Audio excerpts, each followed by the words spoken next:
Hello दोस्तों। आज की क्लास के अंदर हमें इलस्ट्रेशन नंबर 34 करना है, जो कि छूट गया था, जो कि रह गया था। मैंने कहा था इसको सिंपलेक्स मेथड में समझाऊंगा, क्योंकि इसमें फाइंड आउट करने को भी कह रहा था। आओ सर देखते हैं इलस्ट्रेशन नंबर 34। और मैंने आपको पिछली क्लास में होमवर्क दिया था और मैंने कहा था कि पिछली क्लास के अंदर वो सम करके आना जो मैंने पहली बार क्लास में आपको करवाया था, एलएलपी की लीनियर प्रोग्रामिंग प्रोग्राम की जो फर्स्ट क्लास थी, उसके अंदर जो एग्जाम्पल लिया था उसको सिंपलेक्स मेथड से कहा था। होपफुल आपने किया होगा और आपका आंसर भी आया होगा। अगर आपका आंसर नहीं आया है तो कोई बात नहीं, एक बार और ट्राई करिए, पक्का आएगा। आपने कहीं ना कहीं कैलकुलेशन मिस्टेक कर दी है, पक्की बात है, क्योंकि इस क्वेश्चन में कैलकुलेशन मिस्टेक बहुत होती है। ठीक, तो क्वेश्चन नंबर 34 पढ़ने जा रहे हैं और इसके अंदर सिंपलेक्स मेथड से इसको पूरा क्वेश्चन भी सॉल्व करने की कोशिश करेंगे। कहता है annual handmade furniture show and sale occur next month, the school of vocational study is planning to make furniture for sale. एक स्कूल ऑफ वोकेशनल स्टडी है जो कि प्लान कर रहे हैं कि भैया वो फर्नीचर बनाएंगे और उसको बेचेंगे। ठीक है, there are 3 wood working classes, first year, second year, third year, मतलब 3 क्लासेस है स्कूल के अंदर। तो 3 टाइप की क्लासेस की चेयर बनानी है। स्कूल एक, उस स्कूल में वोकेशनल स्टडी का स्कूल है। वोकेशनल स्टडी किसे कहते हैं? अपने हिसाब से कोई भी एक सब्जेक्ट चुनना।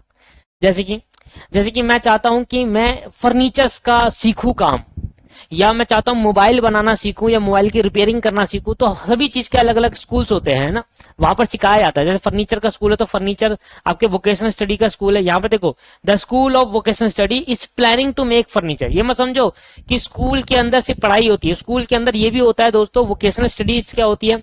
आपका मन कहीं और लग रहा है, आपका कंप्यूटर मन करता है तो कंप्यूटर बनाना सीखने का मन कर रहा है तो कंप्यूटर बनाएंगे। चेयर बनाने का मन है तो ये वोकेशनल स्टडी वाला स्कूल है, जहां पर हम क्या करते हैं, फर्नीचर को बनाते हैं और उसको बेचते हैं बाहर पे। क्यों बनाकर रखेंगे तो नहीं, बेच देंगे, उससे फिर जो पैसा आएगा उससे और मटेरियल खरीदेंगे, फिर और बनाना सीखेंगे। तो ऐसी वोकेशनल स्टडी का स्कूल है। वो कह रहे हैं कि भैया हमारे हैंडमेड फर्नीचर बनाना है और उसको नेक्स्ट मंथ बेच देंगे हम। ठीक है, there are 3 wood working classes, 3 classes पर वर्क करना है। क्लास 1 के लिए चेयर बनानी है, क्लास 2 के लिए और क्लास 3 के लिए at a school. They have decide to make 3 style of chair, 3 type style की चेयर बनाएंगे। ए स्टाइल, बी स्टाइल और सी स्टाइल, 3 स्टाइल की ये चेयर को बनाने के लिए इन्होंने डिसाइड करा। ए स्टाइल, बी स्टाइल, सी स्टाइल, मतलब 3 स्टाइल की चेयर है और 3 क्लासेस के लिए उनको चेयर बनानी है, पहली, दूसरी, तीसरी। Each chair must receive work in each class and the time in hour of each chair is गिलास इन गिवन। मतलब अगर चेयर, मतलब ये कह रहा है कि जो तीनों टाइप की चेयर है वो तीनों क्लासेस में रहेगी। ठीक है, अगर चेयर एक स्टाइल वाली मैं पहली क्लास के लिए बनाऊं तो 2 घंटे लगेंगे एक चेयर बनाने में। ए स्टाइल की चेयर अगर मैं फर्स्ट ईयर के लिए बनाऊं तो मुझे 2 घंटे लगेंगे। एक स्टाइल की चेयर अगर मैं सेकंड वाले बच्चों के लिए बनाऊं, सेकंड ईयर वाले बच्चों के लिए बनाऊं, तो मेरे को 4 घंटे लगेंगे एक चेयर बनाने के लिए। और ए स्टाइल वाली चेयर अगर मैं तीसरी क्लास के लिए बनाऊं तो मुझे एक चेयर बनाने में 3 घंटे लगते हैं। ऐसी बी स्टाइल वाली चेयर अगर मैं पहली क्लास के लिए बनाऊं तो 3 घंटे लगेंगे एक चेयर बनाने में। ऐसी दूसरी क्लास के लिए बनाऊंगा तो 3 घंटे लगेंगे एक चेयर बनाने में। ऐसे तीसरी क्लास के लिए बनाऊंगा तो 2 घंटे लगेंगे। सी स्टाइल की चेयर को पहली क्लास के लिए बनाऊंगा तो 2 घंटे लगेंगे एक चेयर बनाने में। ऐसे इसके लिए 1 घंटा मिलेगा, उसके लिए 4 घंटे लगेंगे। ये तो है नंबर्स ऑफ आवर्स कि एक चेयर को बनाने में अलग अलग क्लासेस में कितना टाइम लगता है। ठीक है, इन द नेक्स्ट मंथ, अगले महीने, there will be 120 hour available for first year class. मतलब पहले ईयर की क्लास के लिए आपके पास 120 घंटे ही है। मतलब आपको 120 घंटे में फर्स्ट ईयर वाली क्लास के बच्चों के लिए चेयर बनाकर तैयार करनी है। ठीक है, 160 घंटे है सेकंड ईयर वाली क्लास के लिए और 100 घंटे है थर्ड ईयर वाली क्लास के लिए टू प्रोड्यूस चेयर। तो चेयर प्रोड्यूस करने के बाद हमारा जो मैक्सिमम टाइम है वो 120 घंटे, यहां मेरा अवेलेबल टाइम आ जाएगा 120 घंटे, इसके बाद मैक्सिमम है। चेयर ए टाइप की चेयर बनाने के लिए, पहली क्लास की चेयर बनाने के लिए 120 घंटे है आपके पास। नहीं, यहां थोड़ा ना आएगा। पहली क्लास की चेयर बनाने के लिए 120 घंटे, दूसरी क्लास की टोटल कितना लगेगा टाइम, 160 घंटे लगेगा। और तीसरी क्लास के लिए तीनों चेयर बनाने में कितना टाइम ज्यादा से ज्यादा है हमारे पास, 100 घंटे। ऐसे है ये अवेलेबल टाइम यहाँ पर है। ठीक कर दूंगा, अभी टेंशन मत लीजिए। फिर कह रहा है the teacher of would working classes feel the maximum of 40 chair can be sold at a show.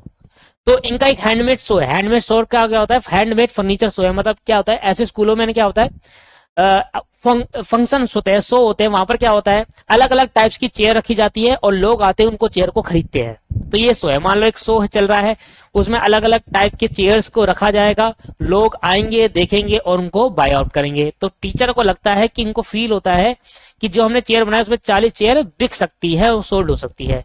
The teacher है determine the profit for each type chair. अगर ए टाइप की चेयर बेचेंगे तो हर एक चेयर पे 40 रुपए का प्रॉफिट होगा हमारे को, बी टाइप की चेयर बेचने में हर एक चेयर पे 35 रुपए का, और सी टाइप की चेयर को हर एक चेयर बेचने में 30 रुपए का प्रॉफिट होगा। 40 चेयर बिकने के चांसेस पूरे पूरे हैं। ठीक है, formulate a linear programming model and determine, formulate तो करो पहले फिर डिटरमाइन भी करो। How many chair should be produce to maximum profit, कितनी चेयर को प्रोड्यूस करो मैक्सिमम प्रॉफिट कमाने के लिए। ठीक है सर, क्लियर है नहीं है? और क्योंकि यहाँ पर 3 वेरिएबल है इसलिए सिंपलेक्स मेथड सोल्व होगा, ग्राफिकल से नहीं होगा। इसलिए यहाँ पर डिटरमाइन करने को ही बोला है तो सिंपलेक्स मेथड लगाना पड़ेगा आपको। आओ तो स्टार्ट करते हैं क्वेश्चन नंबर 34। और ये हमारा लास्ट क्वेश्चन है, आपको पता हो तो ये हमारा लास्ट क्वेश्चन है। इस क्वेश्चन के बाद मैं आपको सारे क्वेश्चन करा चुका, बस एक क्वेश्चन में ड्यूल प्रॉब्लम रह गई है, वो भी सिखाना है मुझे आपको जल्द से जल्द। तो क्वेश्चन नंबर 34, ठीक है। हाँ, और एक और चीज रह गया है कि इस क्वेश्चन के जैसे हमने कोई सिंपलेक्स मेथड करा था, तो पिछली बार हमने जो सिंपलेक्स मेथड करा था वो मैक्सिमाइजेशन प्रॉब्लम का करा था। इसके अंदर भी मैक्सिमाइजेशन प्रॉब्लम है। अब इसके बाद जो क्वेश्चन लूंगा मैं वो करेंगे मिनिमाइजेशन प्रॉब्लम, तो मिनिमाइजेशन का भी सीखेंगे आज की क्लास के अंदर। ठीक है, चलो तो सबसे पहले मैं लेट करूंगा, let let x be the chair produce of A type, A type की एक्स चेयर प्रोड्यूस करी, y be the chair produce of B type, और z be the chair produce of C type. तो मैंने 3 type की chair में बनाऊंगा, एक 100 है उधर बेचनी है, तो ये 3 टाइप की चेयर बनेगी। ए एक्स टाइप की चेयर है, बी टाइप की चेयर वाई मैंने बनाई है, और सी टाइप की चेयर मैंने जेड बनाई है। नंबर ऑफ टेबल चेयर है ये। ठीक है, इसके बाद ऑब्जेक्टिव फंक्शन मेरा क्या रहेगा, तीनों चेयर मुझे मैक्सिमम कितना कमा कर दे रहे हैं, तो मेरा ऑब्जेक्टिव फंक्शन है मैक्सिमम, और ये मेरा जेड है। पहली चेयर बेचने में 40 रुपए कमाऊंगा, दूसरी चेयर बेचने पे 35 रुपए, और तीसरे पे 30 रुपए। तो 40 रुपए कमाऊंगा हर एक्स चेयर बेचने पे, 35 रुपए कमाऊंगा हर वाई चेयर बेचने में, और 30 रुपए कमाऊंगा हर जेड चेयर बेचने पे। ठीक है, 40, 35 और 30। इसके बाद ये हमारा ऑब्जेक्टिव फंक्शन हो गया। फिर आएगा सब्जेक्ट टू कॉन्स्टेंट।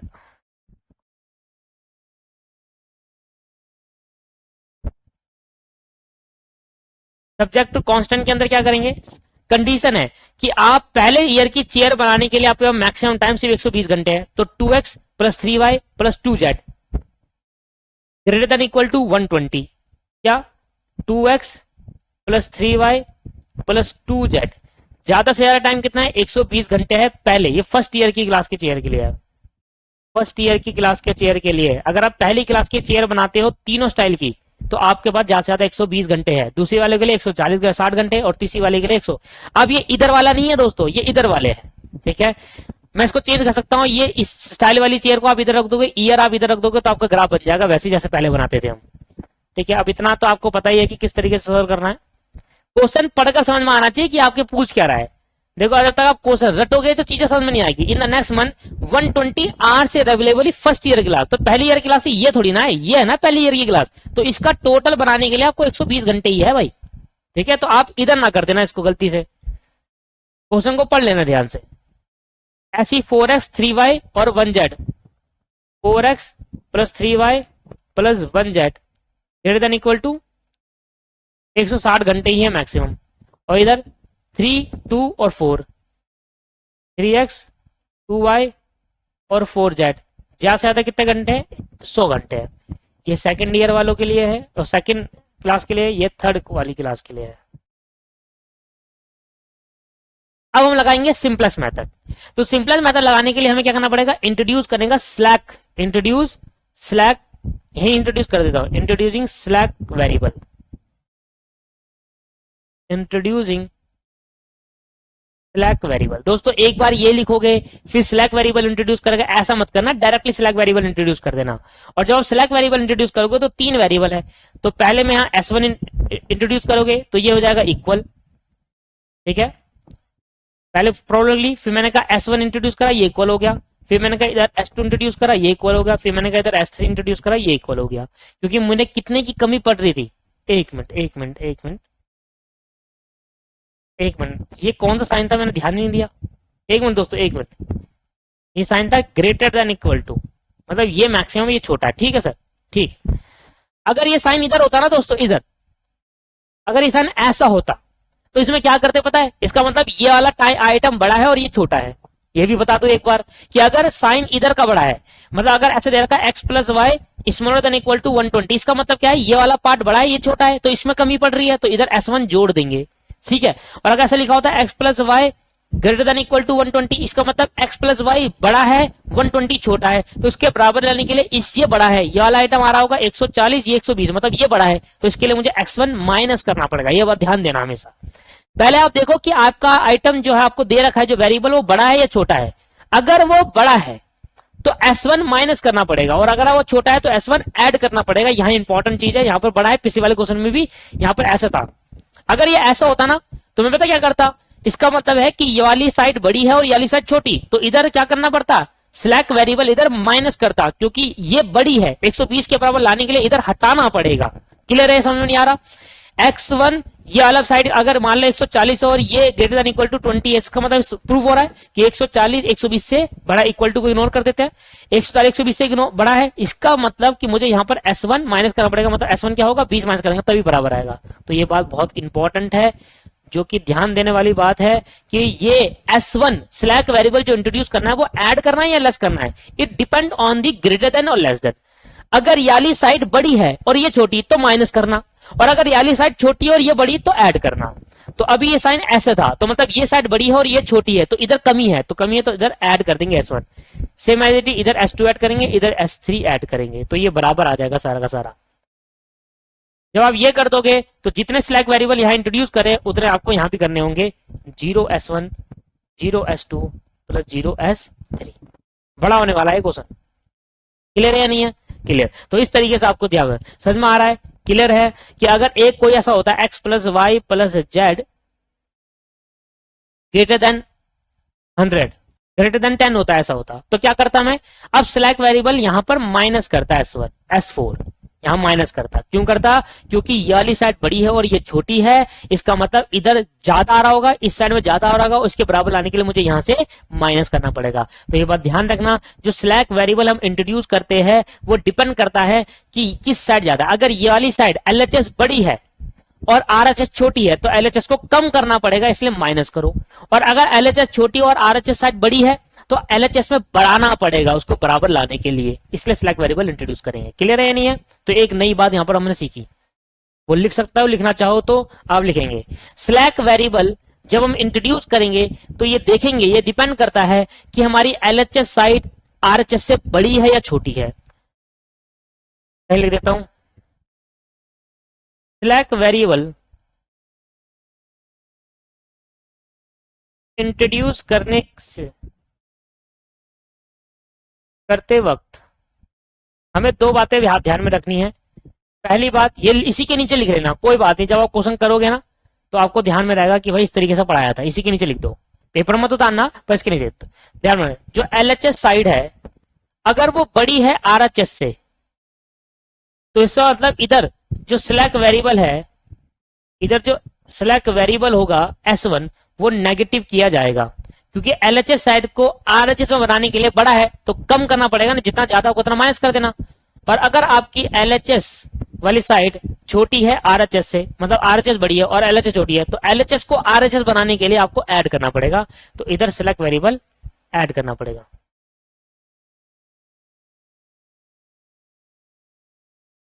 इधर सेलेक्ट वेरिएबल ऐड करना पड़ेगा और इधर सेलेक्ट वेरिएबल माइनस करना पड़ेगा। हम LHS को ही RHS में बनाएंगे, RHS को हम नहीं करेंगे, ठीक है। ऐसा नहीं कि LHS बड़ा है तो RHS में ऐड कर दो सिलेक्ट, बात तो वही पड़ेगी, इधर आके क्या हो जाएगा, माइनस ही तो हो जाएगा वो। अगर आपने S1 इधर ऐड कर दिया तो उधर आके क्या हो जाएगा, माइनस हो जाएगा, बात तो वही है, ठीक है। तो हमेशा इसको देखो, LHS अगर छोटा है तो RHS के बराबर लाने के लिए ऐड करो, RHS अगर बड़ा है तो RHS के बराबर लाने के लिए माइनस कर दो। तो ये S1 S2 S3 क्या होगा, ऐड होगा लेस होगा, डिपेंड करता है क्या बड़ा है क्या छोटा है, ठीक है जी। इसके बाद एक वेरिएबल और होता है, भूल गए आप, एक वेरिएबल और होता है यहाँ पर, कहां लिखो, नहीं कर देते, x comma y comma z greater than equal to 0, और इसमें कभी भी सिलेक्ट वेरिएबल इंट्रोड्यूस नहीं करते। ये हमें बताता है कि एक्स और वाई और जेड की वैल्यू या तो 0 आएगी या उसको कुछ ज्यादा होगा, नेगेटिव नहीं हो सकती, ये हमें बताएगा। ठीक है सर, क्लियर है या नहीं है? तो 4 एलिमेंट बन गए आपके पास, पहला, दूसरा, तीसरा और एक चौथा। तो अब बनाएंगे हम सिंप्लेक्स टेबल फर्स्ट।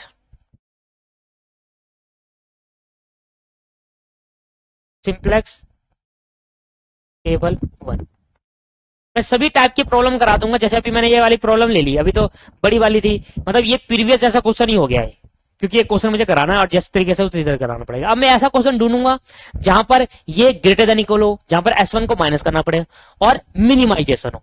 ये दो प्रॉब्लम ढूंढेंगे, ठीक है? और मिनिमाइजेशन में क्या करते हैं वो भी देखेंगे। सिंप्लेक्स टेबल 1 तो किस तरीके से बनाएंगे? सबसे पहले तो आप, ये हो गया CBJ, ये हो गया CJ, ये हो गया बेसिक वेरिएबल, ये हो गया x y Z S1 S2 S3। इसके बाद यहां पर हो गया आपके पास क्वांटिटी, और उसके बाद यहां पर हो गया पॉसिबल वैल्यू। भूल तो नहीं गए? और कोई भी स्टेप्स लिखने की कोई जरूरत नहीं है, डायरेक्टली हम सीधा करेंगे, सीधा हम डायरेक्टली करेंगे। इधर हमें ना कुछ नहीं लिखना, इधर कुछ नहीं लिखना दोस्तों, डायरेक्ट करो आप। वो जो पिछली क्लास में इतना टाइम लगा ना, इतना टाइम लगेगा, बस कैलकुलेशन में जो टाइम लगेगा लगेगा, अब नहीं लगेगा वो टाइम। लो भाई ध्यान दीजिएगा। सबसे पहले तो मैं इसके कोफिशिएंट डाल देता हूं। यहां पर क्या आते हैं? यहां पर वो आते हैं जितने सेलेक्ट वेरिएबल आपने इंट्रोड्यूस करे। तो मैंने करा S1 S2 और S3, 3 सेलेक्ट वेरिएबल इंट्रोड्यूस करे।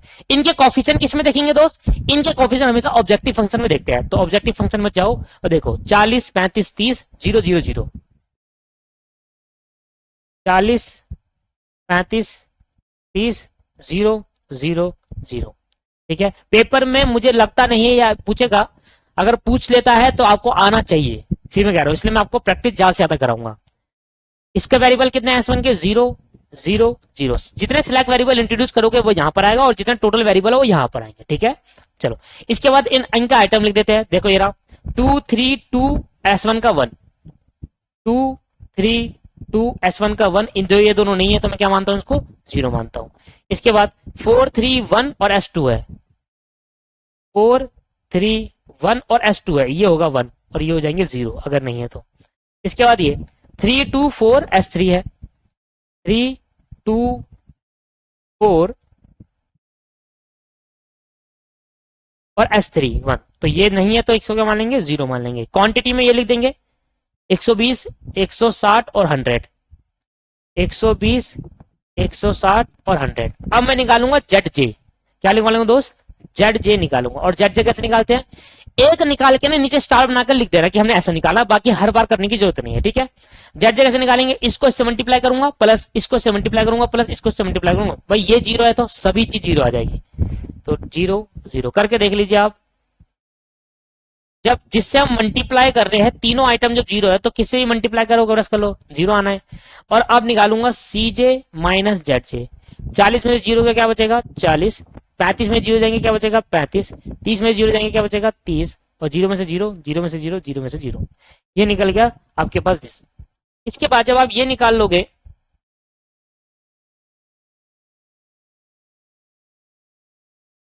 अब आप ये देखो कि मैक्सिमम क्या देखते हैं?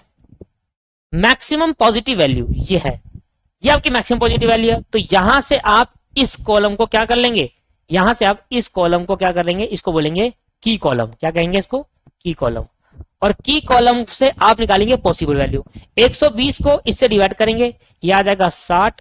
160 को इससे डिवाइड करेंगे तो 160 डिवाइडेड बाय 4, ये आ गया 40। और 100 को 3 से डिवाइड करेंगे तो 100 बाय 3 कर दो। एक बार करके देखना, 100 को जब 3 से डिवाइड करूंगा तो 33.33 आ रहा है। तो इसमें सबसे मिनिमम क्या है? ये रहा 33.33। बस यहां से आप ऐसे चल देंगे तो ये आपके पास हो गया की रो, और ये की हो गया, ये की कॉलम हो गया। तो ये वाला जो डबल पार्ट है ये क्या हो गया आपके पास? की एलिमेंट। ये क्या होगा दोस्त? की एलिमेंट। तो अब हम क्या करते हैं? अब हमें क्या करना होता है? नई टेबल इंट्रोड्यूस करनी होती है, और नई टेबल के अंदर ये एक्स को उठा के यहां डालेंगे और S3 को यहां से गायब कर देंगे। और अगर चाहो तो यहां से भी गायब कर सकते हो, फिर इसका यूज नहीं है, पर मैं करता नहीं क्योंकि स्टडी मैट में ऐसा दिया नहीं था। दो तरीके होते हैं, क्या होता है कि एक्स को हम यहां लिखते और एस को यहां से हटाकर एक्स वाली वेरिएबल को यहां डाल दे और यहां से पूरा एस हटा दे, इससे कैलकुलेशन शॉर्ट हो जाती है। पर स्टडी मैट ऐसा करता नहीं है, इसलिए मैंने भी नहीं कराया। ठीक है, वैसे कर सकते हैं, मैथमेटिक्स का रूल है, कर सकते हैं भाई। सिंपलेस्ट टेबल 2 बना लो आप। इधर एक लाइन लिखना ना, all element of delta i j, all element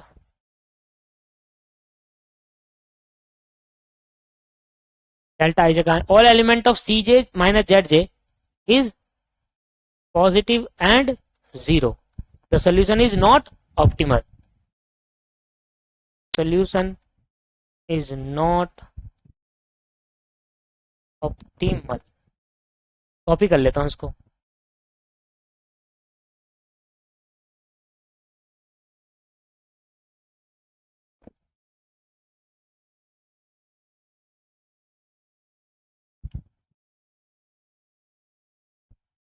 ठीक है सर, ये होगी हमारी सिंपलेक्स टेबल 2। सबसे पहले तो आप इसको हटा दीजिए, ये दोबारा कैलकुलेट करने पड़ेंगे हमें।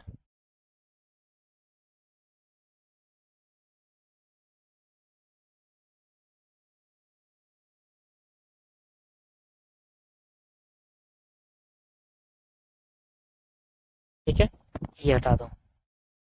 अब सबसे पहले क्या करना है, हमें वो वाली ढूंढनी है जो इनकमिंग वेरिएबल और outgoing.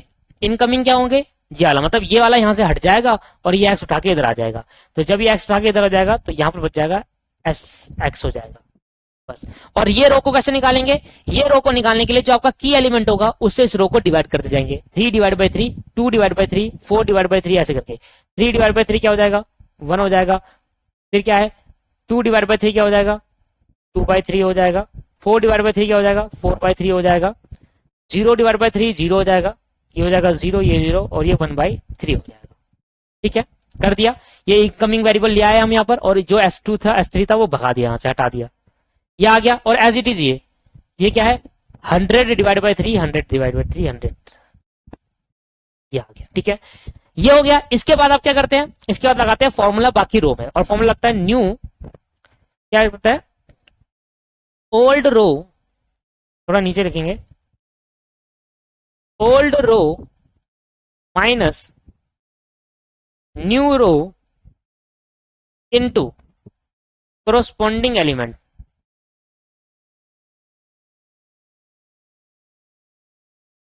Element of key column, key column का corresponding एलिमेंट। तो ये लगेगा फॉर्मूला आपको निकालने के लिए S1 और S2।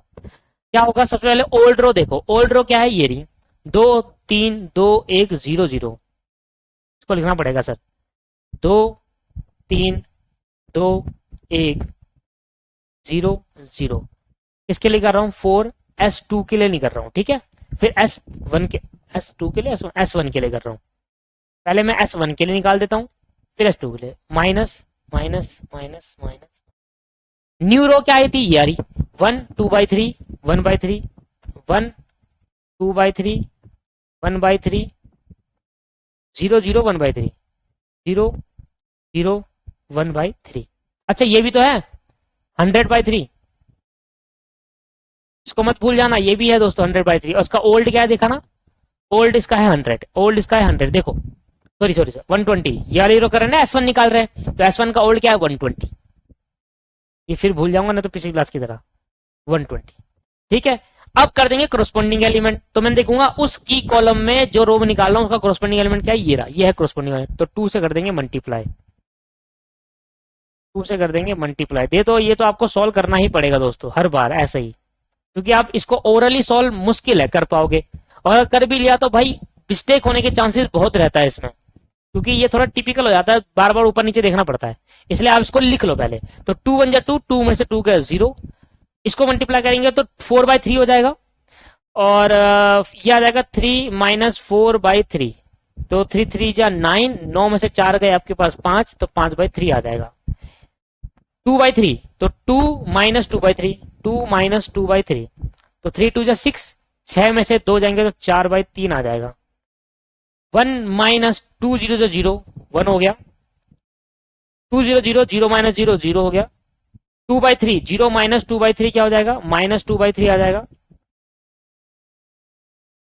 0 -2/3 और 120 में से माइनस करेंगे 200 डिवाइडेड बाई 3 तो क्या आएगा? 120 मल्टीप्लाई बाय 3 माइनस 200 ये आ गया 160 डिवाइड बाय 3।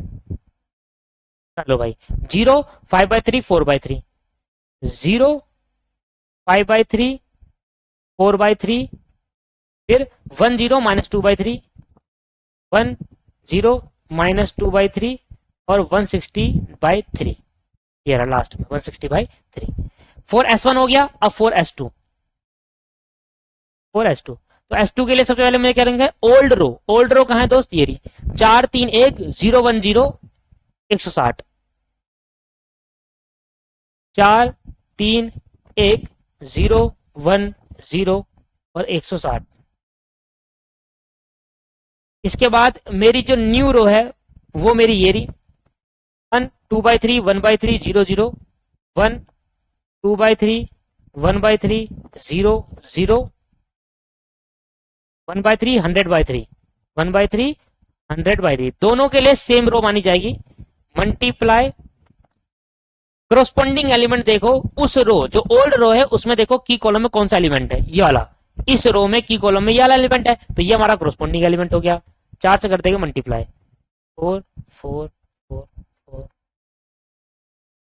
सॉल्व कर देंगे तो 4 1 4 4 में से 4 गए 0 3 माइनस 4 2 8 तो 8 हो गया 3 तो 3 3 9 9 में से 8 गए 1/3 इसका आंसर आया। 4/3 तो 1 माइनस 4/3 3 को उधर भेज देंगे तो 3 1 3 माइनस 4 माइनस 1/3 0 में से 0 गए 0 बच जाएगा। 1 में से 0 जाएंगे 1 बचेगा। 0 में से -4/3 होगा तो -4/3 बचेगा और 160 माइनस 400/3 ठीक है ना? मल्टीप्लाई कर दिया सीधा तो 160 मल्टीप्लाई बाय 3 माइनस 400 ये हो गया 80/3 ठीक है। इसको लिख लेते हैं 0 1/3 माइनस 1/3 0 1/3 माइनस 1/3 और 0 1 माइनस 4/3 80/3 0 1 माइनस 4/3 80/3। अब इतना करने के बाद जब आप ये सॉल्व कर लोगे उसके बाद आप निकालोगे ZJ और उसके बाद निकालोगे CJ माइनस ZJ और अगर ये नेगेटिव आ जाते हैं या 0 आ जाते हैं तो हमारा ऑप्टिमल सोल्यूशन निकल क्योंकि हमारा प्रॉब्लम मैक्सिमाइजेशन का है। अगर मिनिमाइजेशन का होता तो इनको नेगेटिव देखता है, इनको सारे पॉजिटिव और 0 देखता, उल्टा होता है ठीक है। याद रहेगी बात वो कि अगर आपका मैक्सिमाइजेशन प्रॉब्लम है तो मैक्सिमाइजेशन में देखो कि 0 और नेगेटिव एलिमेंट आ जाए और मिनिमाइजेशन का प्रॉब्लम है तो 0 और पॉजिटिव एलिमेंट आ जाए। तो मेरे को बस इसको 0 नेगेटिव देखना है तो कैसे निकालेंगे? इसका कोरस्पोंडिंग एलिमेंट बताओ सर। 0 है, इसका कोरस्पोंडिंग एलिमेंट 0 और ये x का 40 है। इसको पहले इससे मल्टीप्लाई करूंगा 0, इसको इससे मल्टीप्लाई करूंगा 0 और 40 को इससे मल्टीप्लाई करूंगा ये तो हो गया 40 एज इट इज। इसका 0 इसको 0 इसको इससे मल्टीप्लाई करता हूं तो 4 2 8 तो 80/3 हो गया क्योंकि ऊपर वाले तो 0 हो गए ठीक है। इन दोनों को मल्टीप्लाई करूंगा 0 देखो इन दोनों को मल्टीप्लाई कर भी लोगे तो कोई बेनिफिट है क्योंकि आंसर 0 आना और 0 में तीनों को ऐड करूंगा तो इनको ही मल्टीप्लाई करके लिख देता हूं यहाँ पर 40 मल्टीप्लाई बाय ये 4 है 4 4 4 16 तो 160 डिवाइड बाय 3 ये 0 ये 0 40 को इससे करूंगा तो 40 डिवाइड बाय 3। अब इसमें से इसको माइनस करेंगे CJ ऊपर है और ZJ नीचे है तो 40 में से 40 गया 0 बचेगा।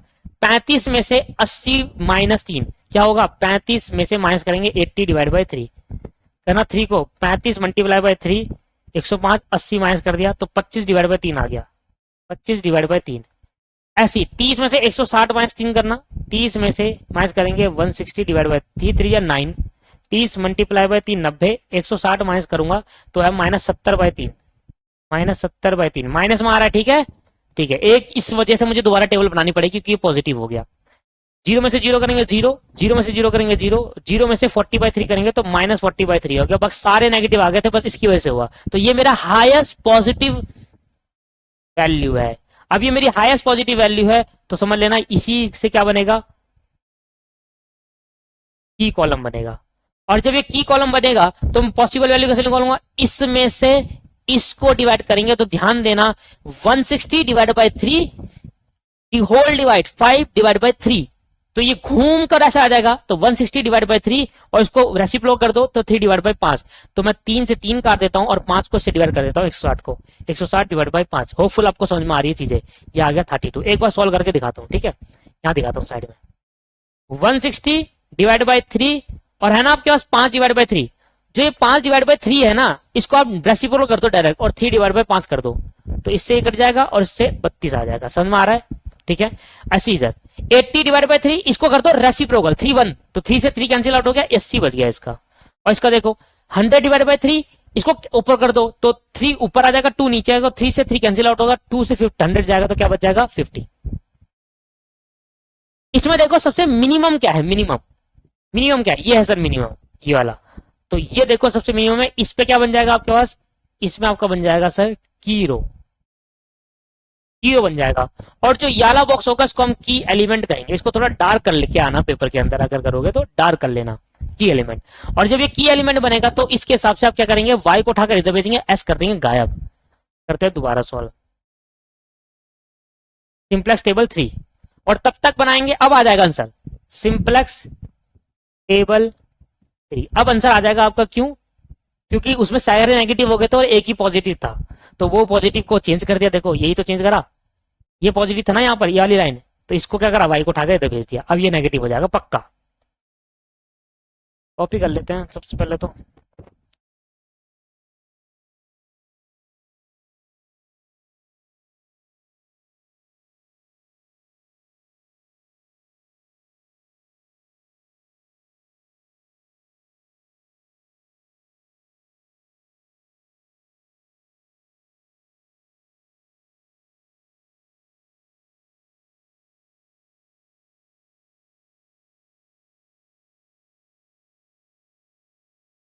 इसको हटाना पड़ेगा ना, दोबारा सारा नंबर डालने पड़ेंगे, फिर दोबारा सारी कैलकुलेशन वैसी करनी पड़ेगी आपको। और जब ऐसी कैलकुलेशन आप बार बार करोगे, आपको बार बार याद तो चले जाएगा। क्या करना है, सबसे पहले देखो छेड़खानी किसमें करनी है, सिर्फ इसमें जिसमें ये था, मतलब ये वेरिएबल यहां से जाएगा, ये वाला वेरिएबल जाएगा और ये वाई उठकर इधर आ जाएगा, इसको बोलते हैं आउटगोइंग, इसको बोलते हैं इनकमिंग। तो वाई S2 और एक्स हो जाएगा, बाकी सब ऐसे रहेंगे, वाई S2 और एक्स हो जाएगा। वाई का करस्पॉन्डिंग एलिमेंट देखना क्या है, वाई का जो कोफिशिएंट है वो 35 है, S2 का कोफिशिएंट 0 है, और जेड का कोफिशिएंट क्या है सर, एक्स का कोफिशिएंट है 40, ये है, जेड तो है नहीं, ये है, ठीक है। और जैसे ये आया, इसके बाद आप करोगे क्या, आप करोगे सर जो की रो है और की एलिमेंट है ये वाला, इस की रो और की एलिमेंट के अंदर इसको कर देंगे डिवाइड। तो 0 में से 5/3 जाएंगे, 0 बचेगा, 5/3 में से 5/3 जाएंगे तो 1 बचेगा, डिवाइड कर रहा हूं, ठीक है। 0 में से 5/3 जाएंगे तो क्या बचेगा 0, 5/3 डिवाइड बाई 5/3 क्या हो जाएगा 1 हो जाएगा। आगे करो, 4/3 डिवाइडेड बाई 5/3, 4/3 डिवाइडेड बाई 5/3, तो रेसिप्रोकल कर दो 3/5, कट जाएगा तो 4/5 बच जाएगा, और 1 डिवाइडेड बाई 5/3 तो 3/5 हो जाएगा, ठीक है। तो ये आ जाएगा 4/5, ये आ जाएगा 3/5, ये आ जाएगा 4/5, ये आ जाएगा 3/5। सर सिर्फ डिवाइड कर रहा हूं, थोड़ा आपको थोड़ा सा दिमाग लगाना है। रेसिप्रोकल कर देते हैं, जब दो आपस में दोनों डिवाइड, ये भी फ्रैक्शन में है ये भी फ्रैक्शन में है, तो एक को रेसिप्रोकल कर दो मल्टीप्लाई करके, बस सिंपल। 0 डिवाइड बाई 5/3 तो 0 होगा। अब इसको करते हैं थोड़ा ठीक, तो -2/3 डिवाइड बाई 5/3, तो 3 से 3 कैंसिल हो गया, -2/5 हो जाएगा, तो 0 -2/5, 0 -2/5, ये आ जाएगा 0, ये आ जाएगा -2/5। इसको भी करते हैं साथ में, ये कितना है जी 160 डिवाइड बाई 3, तो कर देंगे 5 डिवाइड बाई 3, आएगा 32, आएगा 32 पक्का। 160 को 5 से डिवाइड कर दो डायरेक्ट, क्यों, क्योंकि 3 से 3 कैंसिल आउट हो गया। करो सॉल्व करो, 160 डिवाइड बाई 3 को डिवाइड करो 5/3 से, 3 से 3 कैंसिल आउट हो जाएगा, 160 डिवाइड बाई 5 बच जाएगा, दैट्स कॉल्ड 32। ये आ गया। अब ये कैसे निकालेंगे, फिर वही कहानी उतारो, यहां मैं चलो जेड जे निकाल दूंगा, यहां सी जे माइनस जेड जे निकाल लूंगा, और उसके बाद चालू करता हूं form, old row minus new row multiply by corresponding element.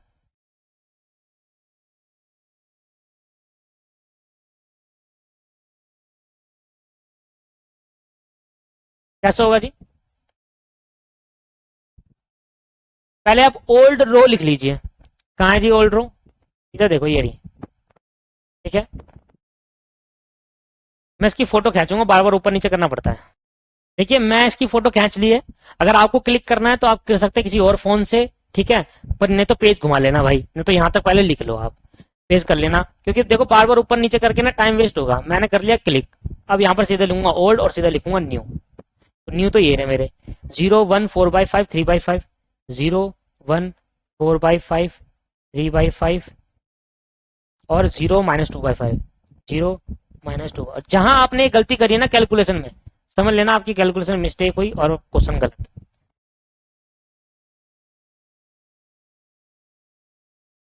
Old row, old रो में देख लेता हूँ। सबसे पहले किसके लिए कर रहा हूं मैं, S2 के लिए कर रहा हूँ, 4S2। देखो जी मैं दोबारा दिखा देता हूँ एक बार। हम पहले S2 के लिए कर रहे हैं, ठीक है, ये देखो S2 के लिए कर रहे हैं क्योंकि यही दो बच गए ना भाई, ये तो आपका की रो की कॉलम हो गया, तो यही दो बचे, तो इसके लिए पहले S2 के लिए कर रहा हूँ फिर S के लिए करूंगा। S2 के लिए देख लो 0 1/3 -1/3 0 1,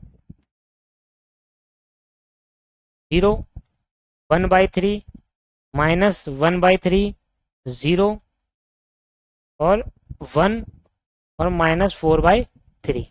और मल्टीप्लाई बाय कोरोस्पोंडिंग एलिमेंट इसका है 1/3। ये मैं दिखा देता हूँ आपको। कोरोस्पोंडिंग एलिमेंट 1/3 है। इस रो का वो एलिमेंट देखो जो की कॉलम में होता है, ये होता है कोरोस्पोंडिंग एलिमेंट। जैसा जल्दी से करेंगे 1/3 1/3 1/3 1/3 1/3। तो जीरो में से माइनस करेंगे 1/3 तो आएगा माइनस का 1/3। 1/3 में से 1/3 जाएगा तो आएगा 0। -1/3 इसको पहले सोल्व करेंगे तो 4 बन जाए, तो ये हो गया -1/3। फिर माइनस करेंगे 4 1 जा 4, 5 3 जा 15, तो 4 और 5 3 जा 15, इसका एलसीएम आ जाएगा 15।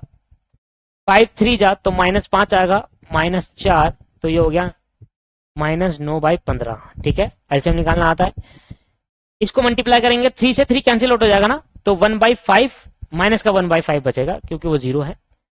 1 में से माइनस करेंगे 0 तो आएगा 1।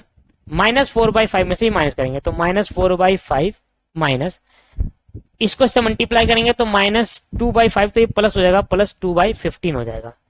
3 5 जा 15, 1 2 जा 2 और माइनस माइनस क्या हो जाएगा प्लस। सॉल्व कर लो इसको 15।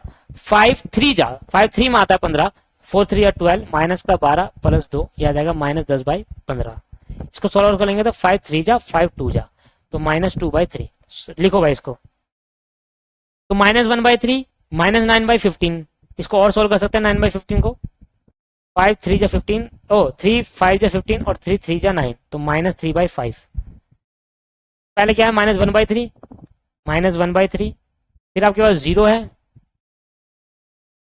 -3/5, ये रहा -3/5, -1/5 और 1, -1/5 और 1, और यहाँ है माइनस का 2/3, ये रहा -2/3, -2/3। और ये भी तो करना है। इसका ओल्ड क्या है, इसका ओल्ड है आपके पास 80/3, ठीक है। इसका न्यू आपके पास 32 और मल्टीप्लाई पर कोरस्पोंडिंग मतलब 1/3 है, तो 80/3 -32/3, 80 -32, ये आ गया 48/3। ये वाला क्वांटिटी का आ गया 48/3। अब S2 के लिए, x के लिए करेंगे तो 4x, 4x। देखना इसकी कोरस्पोंडिंग, एक तो है इसका 1, एक तो है इसका 1, मैं देख रहा हूं दोस्तों फोन में 1, 2/3, 4/3, 0 0, 1/3, और एक क्वांटिटी का इसका टोटल है 100/3, ये क्वांटिटी का है, माइनस। अब रो देख लो, ये रही रो 0 1 4/3 3/3, 0 1 4/3 3/5, 4/5 3/5, 0 -2/5, 0 -2/5 और 32। मल्टीप्लाई बाय कोरस्पोंडिंग एलिमेंट, ये मैं आपको चेक करा देता हूं। ये 2/3 है, जब मैंने फोटो खींची थी उसके हिसाब से।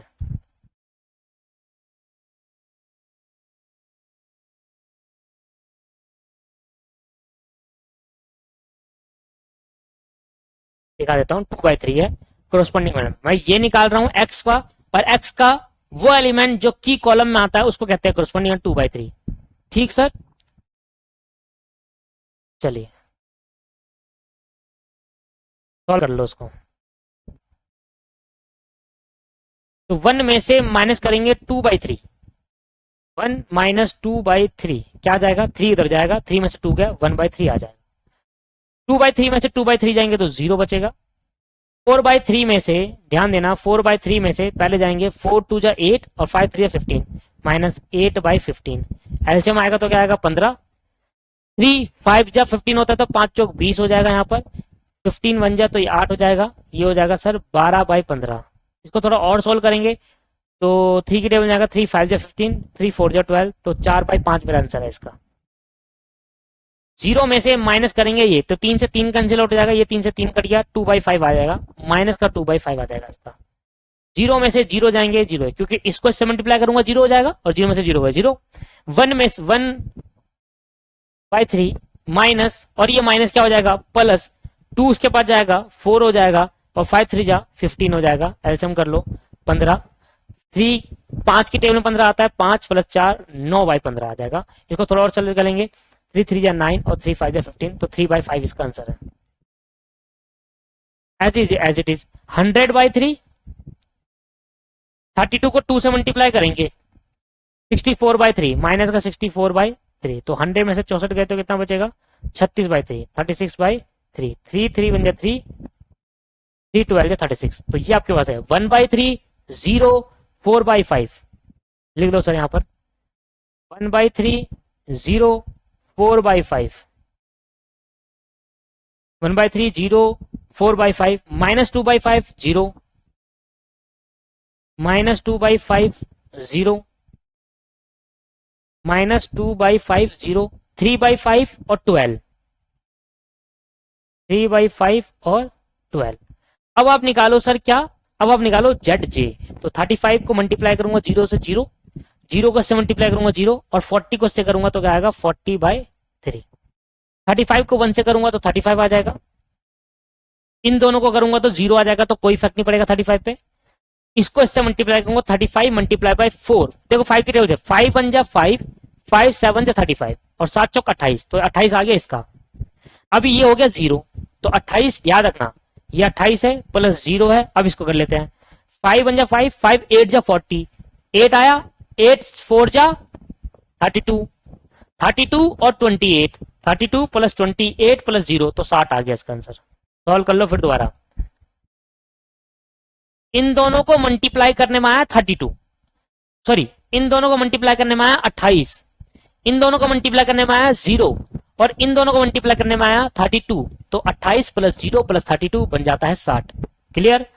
इन दोनों को मल्टीप्लाई करते हैं तो 5 1 जा 5, 5 7 जा 35, 7 35 हो गया, 7 21 आया। इन दोनों को मल्टीप्लाई करने पे 21, इन दोनों को मल्टीप्लाई करने पे 0, और इन दोनों को मल्टीप्लाई करने पे 16, 5 एकम 5, 5 8 40, 8 5 8 40, और 8 दूनी 16, तो ये आ गया आपके पास। ये कितना आया था 7 21, 21 0 माइनस 16, ठीक है 21 प्लस 0 और माइनस 16, तो आपके आंसर आ गया 5। ठीक है दोस्त, ध्यान से करना है। 35 को इससे करूंगा 0, इसको इससे करूंगा 0, इसको इससे करूंगा 0, खत्म।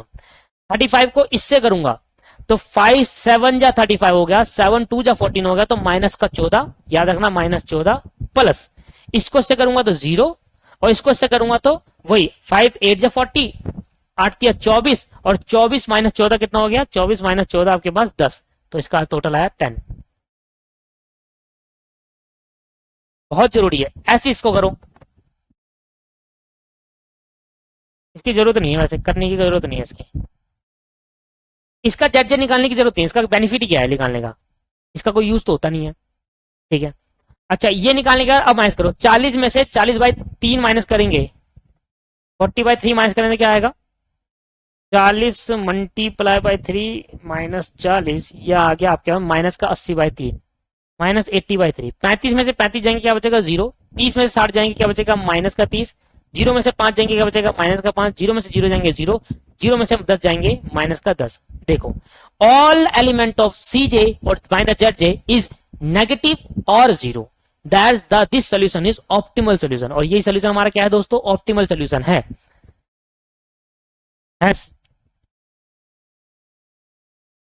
ऑल एलिमेंट ऑफ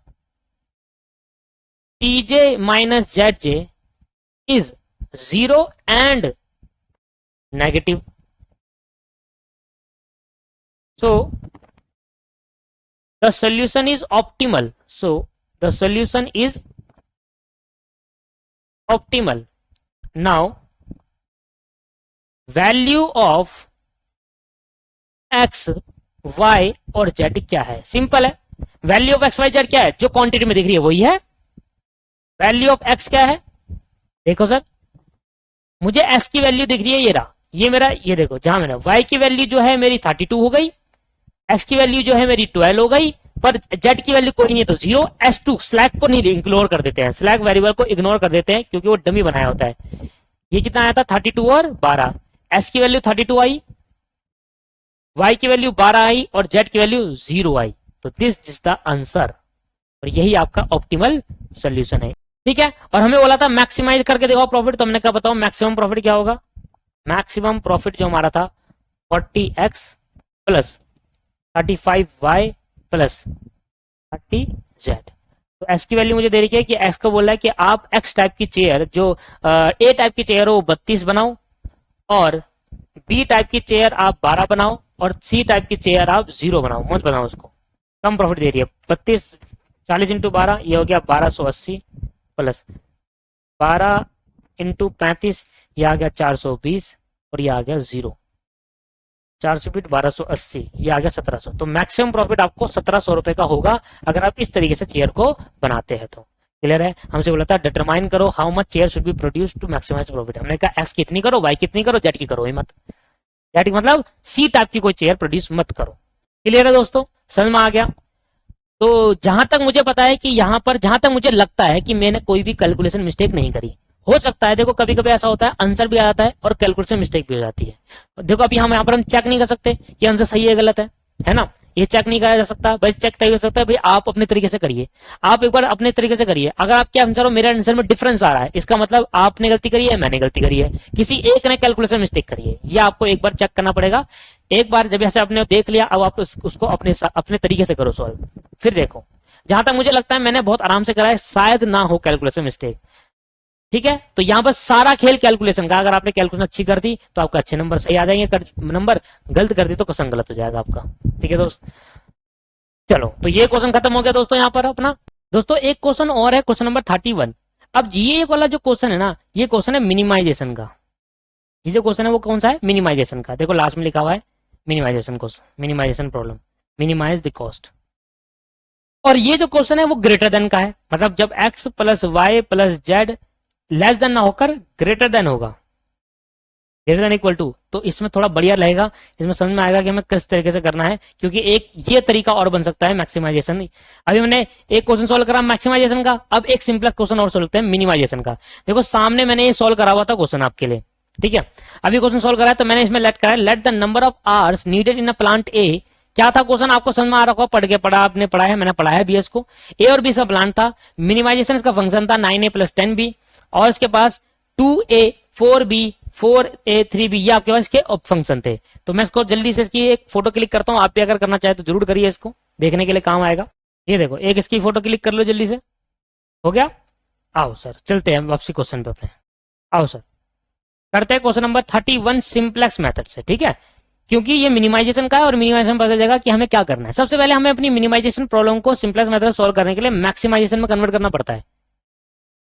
ठीक है, तो सबसे पहले मैंने यहां लिखा ऑब्जेक्टिव फंक्शन, इधर लिख रहा हूं इंट्रोड्यूसिंग स्लैक वेरिएबल, इंट्रोड्यूसिंग, ना ना ना ना ना ना अभी रुक जाओ, सबसे पहले लिखेंगे ऑब्जेक्टिव फंक्शन।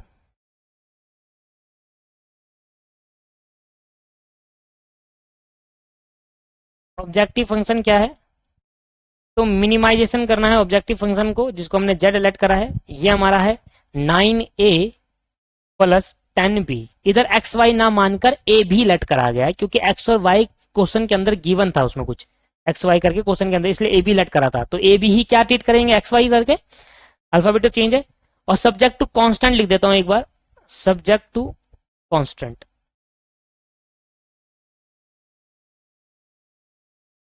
ये आपके पास सब्जेक्ट टू कांस्टेंट है 2a प्लस 4b, देखो greater than equal to 5b, 550 है, तो समझ में आएगा, दोनों कंडीशन प्रूव हो गई।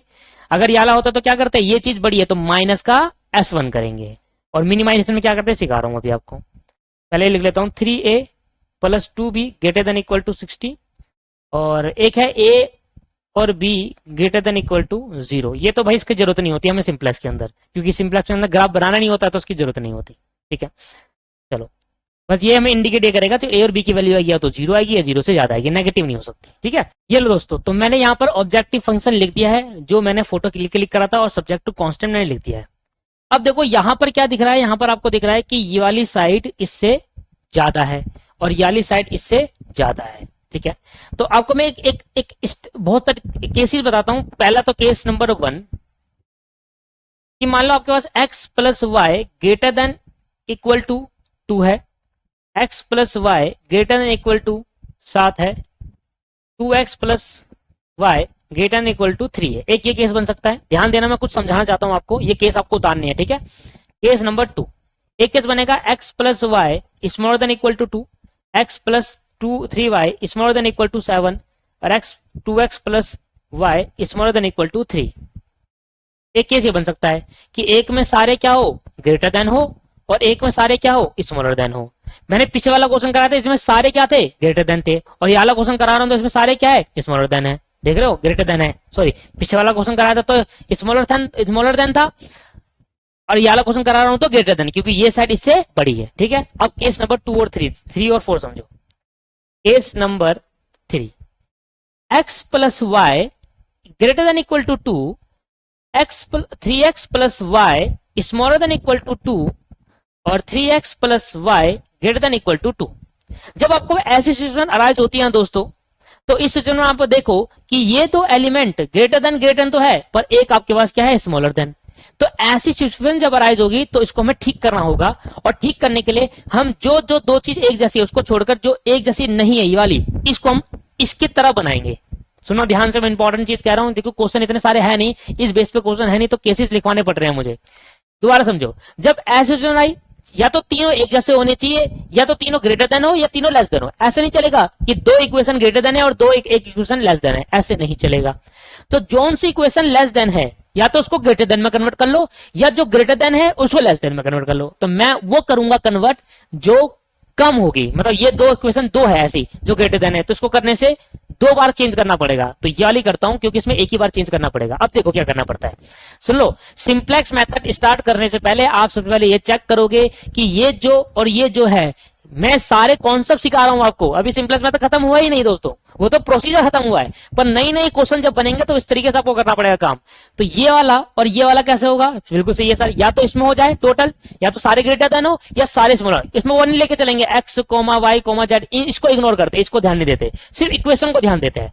तो या तो सारे ग्रेटर देन हो या सारे स्मॉलर देन हो। अगर इसमें कुछ ग्रेटर कुछ स्मॉलर है तो उसको या तो एक जैसा बनाओ, और एक जैसा बनाएंगे कुछ को जिसको जो कम होगा, तो ये है। तो जब मैं इस साइन को चेंज करूंगा, इसको मुझे क्या करना पड़ेगा, चेंज करना पड़ेगा। और जब मैं साइन को चेंज करूंगा तो क्या करता हूं, मैं माइनस से पूरी इक्वेशन को मल्टीप्लाई कर देता हूं। और जब मैं माइनस से पूरी इक्वेशन को मल्टीप्लाई करूंगा तो ये -3x हो जाएगा, ये -y हो जाएगा, और ये -2 हो जाएगा, और जो साइन है वो पलटकर घूम के ऐसे हो जाएगा। तो अगर आप किसी भी इक्वेशन का साइन चेंज करना चाहते हैं, और चेंज क्यों करेंगे, क्योंकि जब भी हम सिंप्लेक्स मेथड चालू करेंगे ये सारे साइन एक जैसे होने चाहिए, नहीं तो सिंप्लेक्स मेथड लग नहीं पाएगा। सिंप्लेक्स मेथड की पहली कंडीशन ये है कि सब साइन सेम होने चाहिए। और मेरी बात सुनो, मैं चाहता इसको पहले क्लास में ही बता सकता था, पर हर चीज एक साथ बता देना सही नहीं होता। तरीका होता है पढ़ाने का, पहले आपको बेसिक बातें बताई, फिर थोड़ा सा और एक नई चीज ऐड करी, फिर थोड़ी सी एक नई चीज ऐड करी। तो मैं बाद में कराने वाला था, पर मैंने कहा क्यों ना अभी बताया जाए, क्योंकि इंपॉर्टेंट है। ठीक है, तो अगर आपका किसी भी 3 इक्वेशन है, 3 में से अगर आपके 2 के साइन सेम है और एक के सेम नहीं है, तो उसको भी दूसरी की तरह सेम करो। और सेम करने के लिए अगर आपको साइन पलटना है तो माइनस से सभी चीज को मल्टीप्लाई कर दो। केस नंबर 4, ये आप इंपॉर्टेंट केस है, सारे लिखने हैं आपको। अब मैंने कहा जी x प्लस वाई, ये आपके पास ग्रेटर देन 2 है, 3x plus y smaller then 3 है, और 3x plus y smaller then 4 है। ये ऐसे इट इज है, ये ऐसे। तो अब अगर आप ध्यान दो तो ये दो साइन आपस में सेम है, देखो ये दो साइन आपस में सेम है इस इक्वेशन के, और इस इक्वेशन के साइन का डिफरेंट हो गया। तो क्या करूं, जो कम है उसको चेंज कर देता हूं। अब मुझे इसको क्या करना पड़ेगा, चेंज करना पड़ेगा। तो मैं इसको चेंज कर देता हूं, और चेंज करने के लिए क्या करूं, अगर मैं ऐसे वाले साइन को ग्रेटर देन को लेस देन बनाना चाहूं तो मैं क्या करना चाहूंगा, मैं इसमें अल्टा पल्टी करने के लिए क्या करूंगा, मल्टीप्लाई कर दूंगा माइनस से बोथ साइड, माइनस एक्स हो जाएगा। अगर माइनस वाई होता तो प्लस हो जाता, माइनस से मल्टीप्लाई कर रहा हूं, अगर जो पहले से माइनस में प्लस तो प्लस है तो माइनस, तो माइनस वाई हो जाएगा, साइन पलट के घूम जाएगा और -2 हो जाएगा। ऐसे आपको करना पड़ेगा। जब आप ये तीनों सेम करोगे, तीनों एक जैसा साइन हो गए, तभी सिंपलेस्ट मेथड लग सकता है। मेरे प्रीवियस क्वेश्चन में भी सेम साइन थे, इस क्वेश्चन में भी सेम साइन है, और इसके साइन को लेंगे नहीं, इसके साइन को इग्नोर करते हैं, इसको साइन को नहीं लेते। ठीक है सर, क्लियर हो गया। ये एक्स ए और बी ग्रेटर देन 0 होगा, ये बताता है कि ए की वैल्यू जो भी आएगी, बी की वैल्यू जो भी आएगी, वो 0 या 0 से ज्यादा होगा, इसके साइन को नहीं देखेंगे। जो इक्वेशन होगी उसके साइन को देखा जाएगा, और वो सेम होना चाहिए, तभी सिंपलेस्ट मेथड लग सकता है। तो हम मिनिमाइजेशन में क्या करेंगे, मिनिमाइजेशन में सेम है। तो मिनिमाइजेशन में क्या होता है कि जब हम सीजे और जेड निकालते हैं, उसकी वैल्यू देखते हैं, अगर उसकी वैल्यू 0 या पॉजिटिव आती है तब ऑप्टिमल सोल्यूशन माना जाता है। बस इतना सा चेक करना, बाकी सारा 100% सेम है, कोई चेंज नहीं करना आपको। ना मिनिमम को आपको पहले मैक्सिमम कन्वर्ट करना है, कुछ नहीं करना आपको। जो मैंने आपको पहले बताया था ना वो करना है। वो क्या करना है आपको, कि आपका जो मिनिमम है उसी से काम कराओ, उसी से करो। बस जब सीजे माइनस जेड निकालोगे तो अभी तक हम देखते थे 0 या नेगेटिव आनी चाहिए, अब देखेंगे 0 या पॉजिटिव आनी चाहिए, जो कि मैंने प्रीवियस क्लास में लिखवाया था आपको ये। ठीक है, तो 4-5 बातें पता चली। अब दोस्तों बेसिकली हमने करना क्या है, बेसिकली हमने क्या करना है, जो मिनिमाइजेशन प्रॉब्लम है उसको हम कन्वर्ट कर देंगे मैक्सिमाइजेशन के अंदर, और साथ ही साथ हम क्या करेंगे, इंट्रोड्यूसिंग करेंगे स्लैक वेरिएबल को। यहां लिख देंगे इंट्रोड्यूसिंग स्लैक वेरिएबल। तो जब हम स्लैक वेरिएबल इंट्रोड्यूस करेंगे तो हम क्या करेंगे, ये जो मिनिमाइजेशन प्रॉब्लम है इसको मैक्सिमाइजेशन में कन्वर्ट कर देंगे। सिर्फ ऑब्जेक्टिव फंक्शन को मिनिमाइज को मैक्सिमाइज में कन्वर्ट कर देंगे, और उसको लिख देंगे जेड डैश। और इसको करने के लिए क्या करना होता है, इसको हम पूरे इसको माइनस से मल्टीप्लाई कर देते हैं। जब हम किसी मिनिमाइजेशन को मैक्सिमाइजेशन में कन्वर्ट, मिनिमाइजेशन प्रॉब्लम के अंदर अगर आपके ऑब्जेक्टिव फंक्शन दे रखा है तो उसको पहले मैक्सिमाइजेशन में कन्वर्ट करेंगे, स्लैक इंट्रोड्यूस करेंगे। तो मिनिमाइजेशन जो आपको दे रखा है इसको आप पहले मैक्सिमाइजेशन में कन्वर्ट करेंगे, करने के लिए आपको माइनस से मल्टीप्लाई करना पड़ेगा। तो ये आपके पास -9 है, -10 भी हो जाएगा। इसके बाद सब्जेक्ट टू कांस्टेंट में आप ठीक करें, तो सब्जेक्ट टू कांस्टेंट के अंदर सबसे पहले क्या करेंगे, 2a plus 4b, 2a plus 4b जो कि बड़ा है 50 से। तो क्या करूं, ठीक करने के लिए माइनस कर देता हूं, इसको माइनस, इसको बोलते हैं स्लैक वेरिएबल, इसको सरप्लस वेरिएबल कहते हैं। स्लैक मत बोलो, इसको सरप्लस वेरिएबल करो, क्योंकि ये ऐसा वेरिएबल है जो सरप्लस आइटम को, ये सरप्लस मतलब ये ज्यादा है, इसको कम करने के लिए होता है। तो सरप्लस वेरिएबल बोलो इसको। समझ में आया, दोबारा समझे कि हमने यहाँ पर क्या है कि ये वाला पार्ट जो एलएचएस वाला पार्ट है, ये वाला ये ज्यादा है एज कम्पेयर टू 50। तो 50 से ज्यादा है तो मतलब ये सरप्लस है। तो उसको करने के लिए, स्लैक करने के लिए, मतलब इसको कम करने के लिए हमें क्या करना पड़ेगा, सरप्लस वेरिएबल को माइनस करना पड़ेगा, क्योंकि ये ज्यादा है इसलिए हम पर हटा देंगे। इतना हटाएंगे जितना पार्ट ज्यादा है, जिसको सरप्लस वेरिएबल कहते हैं। ठीक है जी। स्लैक वेरिएबल क्या होता है, जब हम ऐड करते हैं, जब कमी होती है जब हम ऐड करते हैं उसको स्लैक वेरिएबल कहते हैं। और सरप्लस वेरिएबल किसे कहते हैं, जब एलएचएस में ज्यादा होता है और हमें इसको कम करना होता है आर इसके बराबर लाने के लिए, तो सरप्लस वेरिएबल माइनस करते हैं। रिजल्ट दोनों S1 से ही होते हैं। इसके बाद ये आ जाएगा इक्वल, ऐसी 3a प्लस 2b, और सेम सरप्लस वेरिएबल यहां से माइनस कर देंगे, इक्वल टू 60 आ जाएगा, और यहाँ a, b greater than equal to 0 हो जाएगा। तो इस तरीके से आपने स्लैक को इंट्रोड्यूस करा। सर ये करने का पर्पस क्या है, मैं आगे आपको जाकर बताऊंगा इसका करने का पर्पस क्या होता है। आपको फिर यकीन होगा कि हाँ ये सही करा है, जो भी करा है। माइनस होना चाहिए पहले, अगर आपने माइनस नहीं करा आपका आंसर नहीं आएगा कोई भी। ठीक है, तो आओ सिंप्लेक्स टेबल बनाते हैं सर। पहले तो सिंप्लेक्स टेबल 1।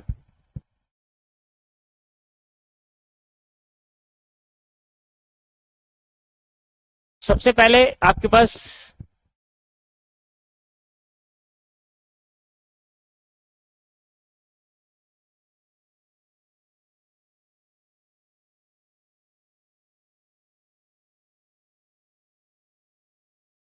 ये हो जाएगा सी जे, ये हो जाएगा बेसिक वेरिएबल, ये हो जाएगा सीबीजे, यहां पर आ जाएगा आपको क्वांटिटी, यहां आ जाएगा पॉसिबल वैल्यू, और यहां पर आ जाएगा वो ए बी S1 S2, और इनकी जो वेरिएबल, अच्छा इधर भी तो करना पड़ेगा, जब हम सरप्लस वेरिएबल ऐड करें तो ऑब्जेक्टिव फंक्शन में भी ऐड करते हैं, तो माइनस, ये इसको आप जैसे मर्जी लिख सकते हो, -S1 और +S1 से अभी। तो यहां पर आप क्या करेंगे, देखो -S1 और -1, तो यहां पर करेंगे 0S1 -0S2, 0S1 और 0S2, या तो आप इसको +S1 +0S1 और +0S2 कर लो, क्योंकि ये जीरो से होते हैं, और क्योंकि ये जीरो से होते हैं इसमें आप प्लस कर लो माइनस कर लो, कोई भी इफेक्ट इसका नहीं पड़ने वाला।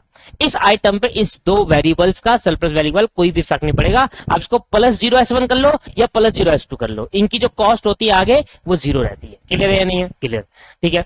तो आपकी मर्जी है। बाकी देखो ए की वैल्यू क्या है, ए की वैल्यू -9 है, बी की वैल्यू क्या है, बी की वैल्यू -10 है, S1 की वैल्यू क्या है, S1 की वैल्यू 0 है, क्योंकि जीरो के साथ नेगेटिव कभी जीरो कभी नेगेटिव ही होता है ना ही पॉजिटिव होता है, जीरो की वैल्यू जीरो रहती है। आप इसे -0 नहीं कर सकते, कभी देखा -0 आपने? जीरो कभी नेगेटिव पॉजिटिव नहीं होता दोस्तों। जीरो नॉन इंटीजर, जीरो ऐसा नंबर है जिसकी वैल्यू कभी ना तो नेगेटिव होगी ना ही पॉजिटिव होगी, ठीक है। और ये जीरो, ठीक है, इसलिए मैंने कहा था यहाँ प्लस कर लो माइनस कर लो कोई फर्क नहीं पड़ रहा। ये हो गया वेरिएबल। अब यहाँ पर आएगा सिलेक्ट वेरिएबल, S1 और S2 आपने सिलेक्ट वेरिएबल ऐड कर दिए। सिलेक्ट वेरिएबल के जो इसके है वो कोफिशिएंट है वो 0 है, और इस तरीके से आपका बन गया। अब यहाँ पर लेना भाई 2 4 2 4, S1 है -1 और ये 0 है, देखो ना, ये 2 है x, ये 4 है b, 2 4 इस S1 की वैल्यू क्या है -1 क्योंकि माइनस में था, और यहाँ पर S2 है नहीं तो वो 0 ले लिया। ऐसे इधर आ जाएगा 3, इधर आ जाएगा 2, S1 S2 आएगा, सॉरी यहाँ पर S2 आएगा, हाँ यहाँ S2 आएगा। S1 है नहीं तो 0 और S2 की जगह पर आ जाएगा -1, और क्वांटिटी कितनी आ जाएगी इधर, यहाँ 50 आ जाएगी और यहाँ पर 60 आ जाएगी। अब हम निकालेंगे, बताओ क्या, जेड जे निकालेंगे, और पहली टेबल में जेड जे हमेशा 0 होता है, क्योंकि सिलेक्ट वेरिएबल आते हैं यहाँ पर, सिलेक्ट वेरिएबल के जो कोफिशिएंट होते हैं वो 0 होते हैं, तो पहली टेबल में जो जेड जे होगा वो हमेशा 0 होगा। पहले टेबल में जो जेड जे होगा वो हमेशा क्या होगा दोस्त, 0 होगा। और ये है सी जे माइनस जेड जे। अब सी जे माइनस जेड जे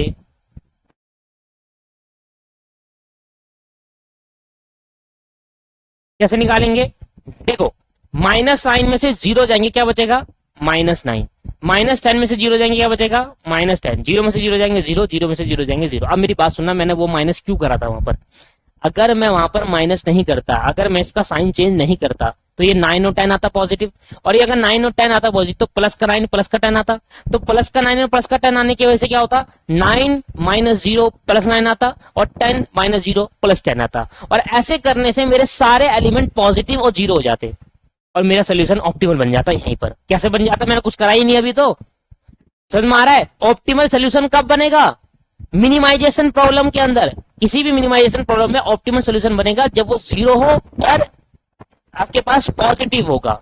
ऑप्टिमाइजेशन सोल्यूशन कब बनेगा, जब वो 0 और पॉजिटिव होगा। और आपका मैक्सिमाइजेशन, अगर क्वेश्चन की प्रॉब्लम मैक्सिमाइजेशन प्रॉब्लम का है तो वो कब बनेगा, जब 0 और नेगेटिव होगा। तो क्योंकि ये क्वेश्चन पूरा मिनिमाइजेशन प्रॉब्लम का है, इसलिए हमने क्या करा, उसका साइन चेंज करके यहाँ पर पहले माइनस करने की कोशिश करा, क्योंकि अगर मैं यहाँ पर माइनस नहीं करता तो ये +9 +10 आता, तो यहाँ पर +9 +10 आ जाता, और ये पॉजिटिव और 0 पहले उस टेबल में ही हो जाता, और मेरा ऑप्टिमल बन जाता। पर एक्चुअल में ऑप्टिमल है ही नहीं, क्योंकि कुछ करा ही नहीं अभी, तो ऑप्टिमल कैसे होगा। क्या मैं एक्स की वैल्यू बोल तो सीधा 50 है, यहाँ तो ना तो एक्स आया ना वाई आया, देखो यहाँ पर कुछ नहीं आया, सॉरी ए और बी, एक्स और वाई भी नहीं है, अभी ए और बी है मेरे लिए। समझ में आ रहा है क्यों करा था वो माइनस, क्योंकि अगर आप पहले मिनिमाइजेशन प्रॉब्लम में इसको कन्वर्ट नहीं करोगे ऑब्जेक्टिव प्रॉब्लम को, और आपने यहाँ पर पॉजिटिव छोड़ दिया, तो आपका आंसर पहले इक्वेशन में क्या आ जाएगा, ऑप्टिमल बन जाएगा, और आप कुछ भी नहीं करा होगा तभी ऑप्टिमल बन दिखाई देगा वो। इसलिए दोस्तों मिनिमाइजेशन प्रॉब्लम है ये, और मिनिमाइजेशन प्रॉब्लम के अंदर ऑप्टिमल तभी होगा जब सारे एलिमेंट 0 होंगे, सारे एलिमेंट में से 0 होगा या फिर पॉजिटिव होगा। अगर सारे एलिमेंट 0 और पॉजिटिव है, मतलब ग्रेटर देन 0 है, या 0 या इक्वल टू 0 है, ग्रेटर देन और इक्वल टू 0 होगा, तब माना जाएगा ऑप्टिमल सोल्यूशन। क्योंकि ये ग्रेटर देन इक्वल टू 0 नहीं है, 0 तो है पर 0 से बड़ा नहीं है, माइनस में 10 आया, तो यहां पर ऑप्टिमल नहीं माना जाएगा। और फिर चेक करना कि हाईएस्ट पॉजिटिव वैल्यू कहां पर है, सर ये रही हाईएस्ट पॉजिटिव, नेगेटिव इनके हाईएस्ट नेगेटिव वैल्यू कौन सी है, हाईएस्ट नेगेटिव वैल्यू देख रहे हैं। यहां पर क्या देखेंगे दोस्त, यहां देखेंगे हाईएस्ट, वहां देखते थे हाईएस्ट पॉजिटिव वैल्यू, यहां देखेंगे हाईएस्ट नेगेटिव वैल्यू। जब हाईएस्ट नेगेटिव वैल्यू होगी उसका हमारा क्या बन जाएगा सर, वो हमारा बन जाएगा सर ये की कॉलम। और की कॉलम से हम क्या निकालेंगे, पॉसिबल वैल्यू। 50 में से 40 जाएंगे क्या हो जाएगा 50, 25/2 बचेगा। और 60 में से 20 जाएंगे क्या बचेगा सर, 30 बचेगा। तो इन दोनों में से जो मिनिमम होगा, इन दोनों में से तो मिनिमम वैल्यू होगी, मिनिमम पॉजिटिव वैल्यू, उसको करेंगे। ये है सर मिनिमम पॉजिटिव वैल्यू। इससे आएगा 12.5, इससे आएगा 30, तो मिनिमम पॉजिटिव वैल्यू ये है। तो ये आपका बन गया एक की रो। समझने की कोशिश करें, वहां पर क्या देते थे, सीजे और जेजे देखा करते थे, तो वहां पर देखते थे हाईएस्ट पॉजिटिव वैल्यू। क्योंकि वहां पर क्या होता था, वहां पर हम क्या सोचते थे कि या सीजे माइनस जेड की जो वैल्यू है वो या तो जीरो हो जाए सारी, या जीरो ना होकर क्या हो जाए, नेगेटिव आ जाए। क्योंकि तब वो मैक्सिमाइजेशन प्रॉब्लम था, अब ये मिनिमाइजेशन प्रॉब्लम है। तो मिनिमाइजेशन प्रॉब्लम में क्या करेंगे, यहां पर ये देखेंगे कि अगर सोल्यूशन ऑप्टिमल लाना चाहते हो तो ये देखो या तो जीरो आ जाए या पॉजिटिव आ जाए। क्योंकि पॉजिटिव नहीं है तो नेगेटिव आया। अब नेगेटिव में जो हाईएस्ट नेगेटिव वैल्यू होगी उसको हम की कॉलम बोलेंगे। ठीक है, जो हाईएस्ट नेगेटिव वैल्यू होगी उसको की बोलूंगा। अगर आप हाईएस्ट नहीं बोलना चाहते तो आप ये बोल सकते हो कि सबसे लीस्ट वैल्यू कौन सी है, सबसे लीस्ट वैल्यू कौन सी है, मतलब सबसे कम वैल्यू कौन है, -10 सबसे कम है। तो हाईएस्ट नेगेटिव वैल्यू अच्छा लगता है कि हाईएस्ट नेगेटिव वैल्यू कौन सी है, 10 है। तो ये आपके पास की कॉलम बन गया। और की कॉलम बन गया तो ये आपके पास क्या बन गया दोस्त, ये आपके पास बन गया की एलिमेंट। की एलिमेंट बन गया। अब आपको टेबल दूसरी बनानी है,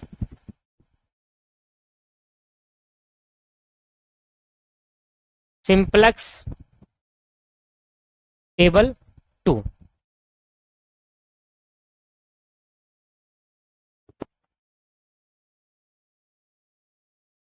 ये आएगा सीबीजे,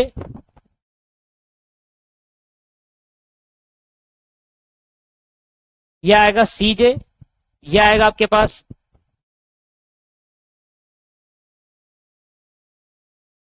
ये आएगा आपके पास क्वांटिटी, ये आएगा पॉसिबल वैल्यू,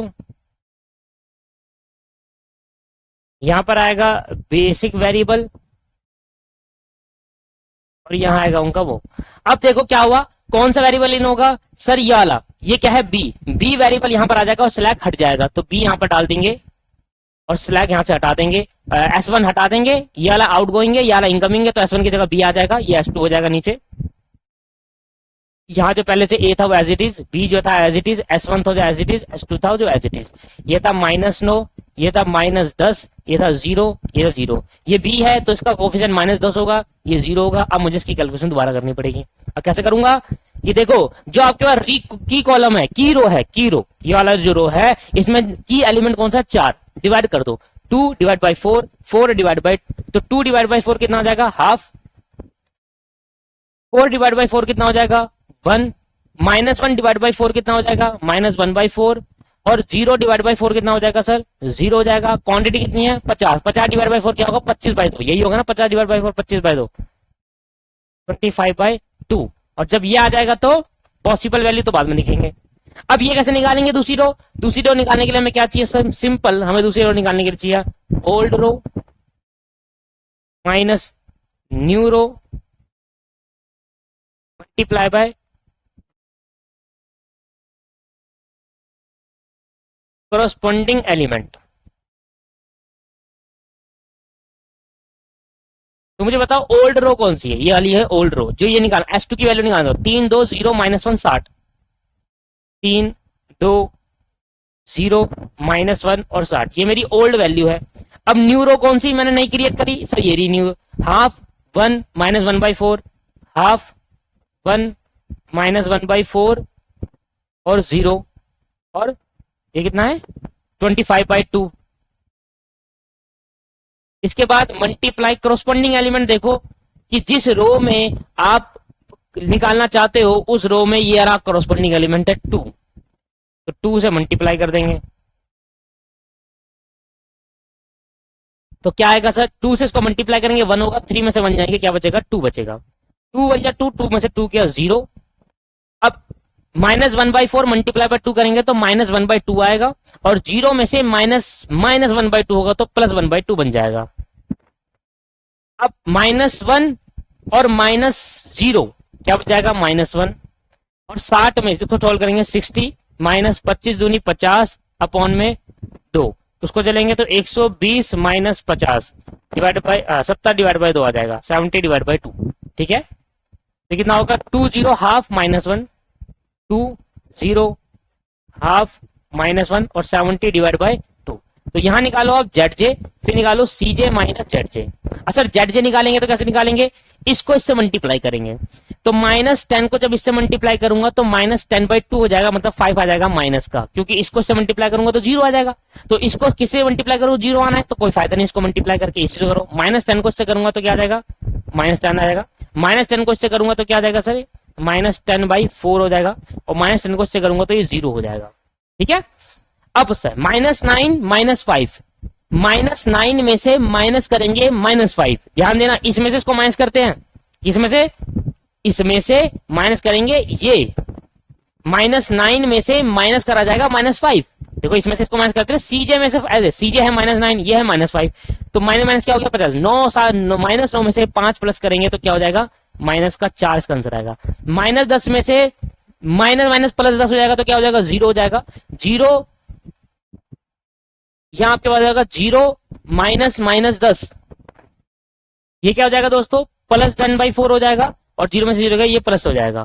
तो यहां पर 2 प्लस आ गया मेरे पे, 3 प्लस आ गए, 1 2 3। मैं सारे पॉजिटिव लाना चाहता हूं तो सारे पॉजिटिव आए नहीं, तो क्या करना पड़ेगा, दोबारा ऑप्टिमल सोल्यूशन मुझे करना पड़ेगा। तो यहां पर मेरी हाईएस्ट नेगेटिव वैल्यू क्या है, ये रही, और जो हाईएस्ट नेगेटिव वैल्यू है उसका जो मेरा कॉलम होगा उसको हम की कॉलम नाम देंगे। अब इसको निकालेंगे तो 25 divide by 2 divided by 1 divide by 2 पर चले जाएगा, 2 से 2 कैंसिल हो जाएगा, 25 मेरा पॉसिबल वैल्यू आ जाएगी। सॉल्व कर लो, 25 डिवाइड बाय 2 है, फिर इसको इससे डिवाइड करेंगे तो रेसिप्रोकल करके मल्टीप्लाई कर दूं, तो 25 डिवाइड बाय 2 मल्टीप्लाई बाय 2/1, 2 से 2 कैंसिल हो गया, 25 आ गया। ऐसी 70 डिवाइड बाय 2 डिवाइड बाय 2, यह है 70 डिवाइड बाय 2 होल में डिवाइड बाय 2 डिवाइड बाय 1, ये क्या है 2 है, उसके नीचे कुछ नहीं तो 1 है। अब इसको सॉल्व कर लो थोड़ा, तो 70 डिवाइड बाय 2 मल्टीप्लाई बाय 1 ऊपर आएगा, 2 नीचे, तो 70 और ये कितना हो जाएगा, 70 डिवाइड बाय 4। तो इसका जो मेरा आंसर आया 70 डिवाइड बाय 4 है। इसको और थोड़ा सोल्व कर सकते हैं,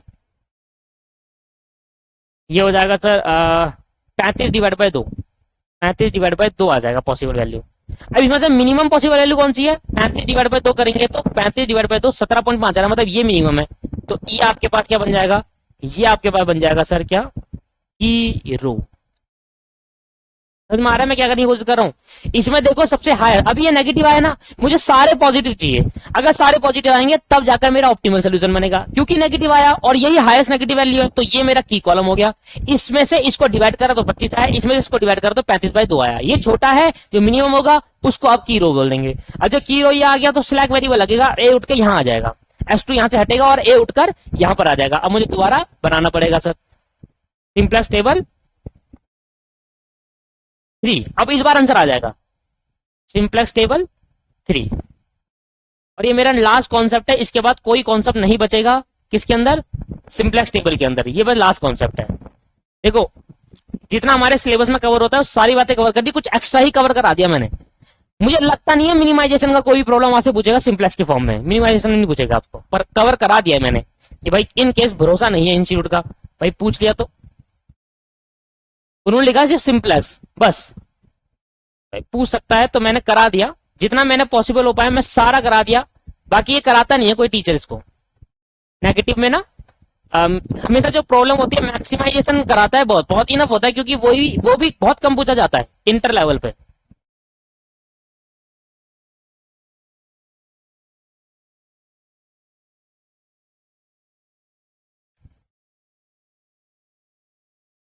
यह है क्वांटिटी, यह है पॉसिबल वैल्यू,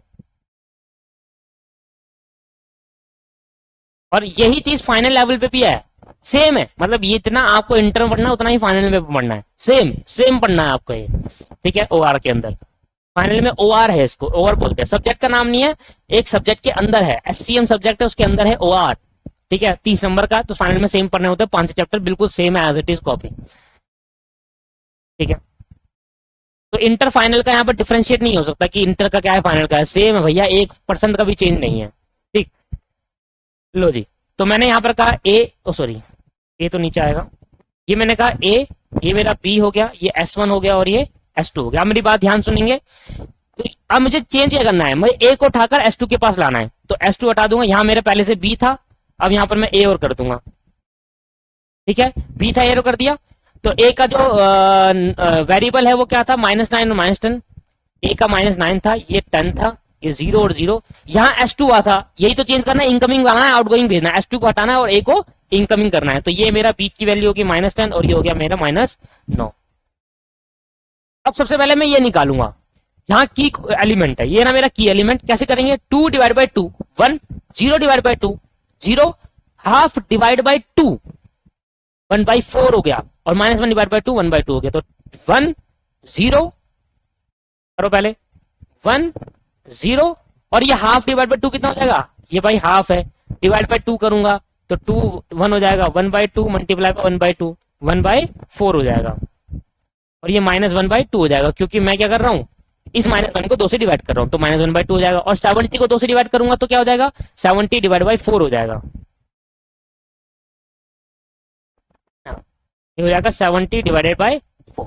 और अब निकालोगे सर ये वाला, ये कैसे निकालेंगे, ये मेरा यहाँ पर जेड जे आ जाएगा और यहाँ पर सी जे माइनस जेड जे, अब मेरा आंसर आ जाएगा एक्यूरेट। मैं यहाँ पर निकालूंगा old row minus new row minus corresponding element. ठीक है, ओल्ड रो बताओ कौन सी है, ऊपर वाली जो आप चेंज करना चाहते हो, ये वाली बी निकालना चाहते हो ना, क्योंकि S2 तो आपने निकाल दी, तो बी निकालना चाहते हो, बी की पुरानी रो कौन सी है, यानी हाफ 1 -1/4 0,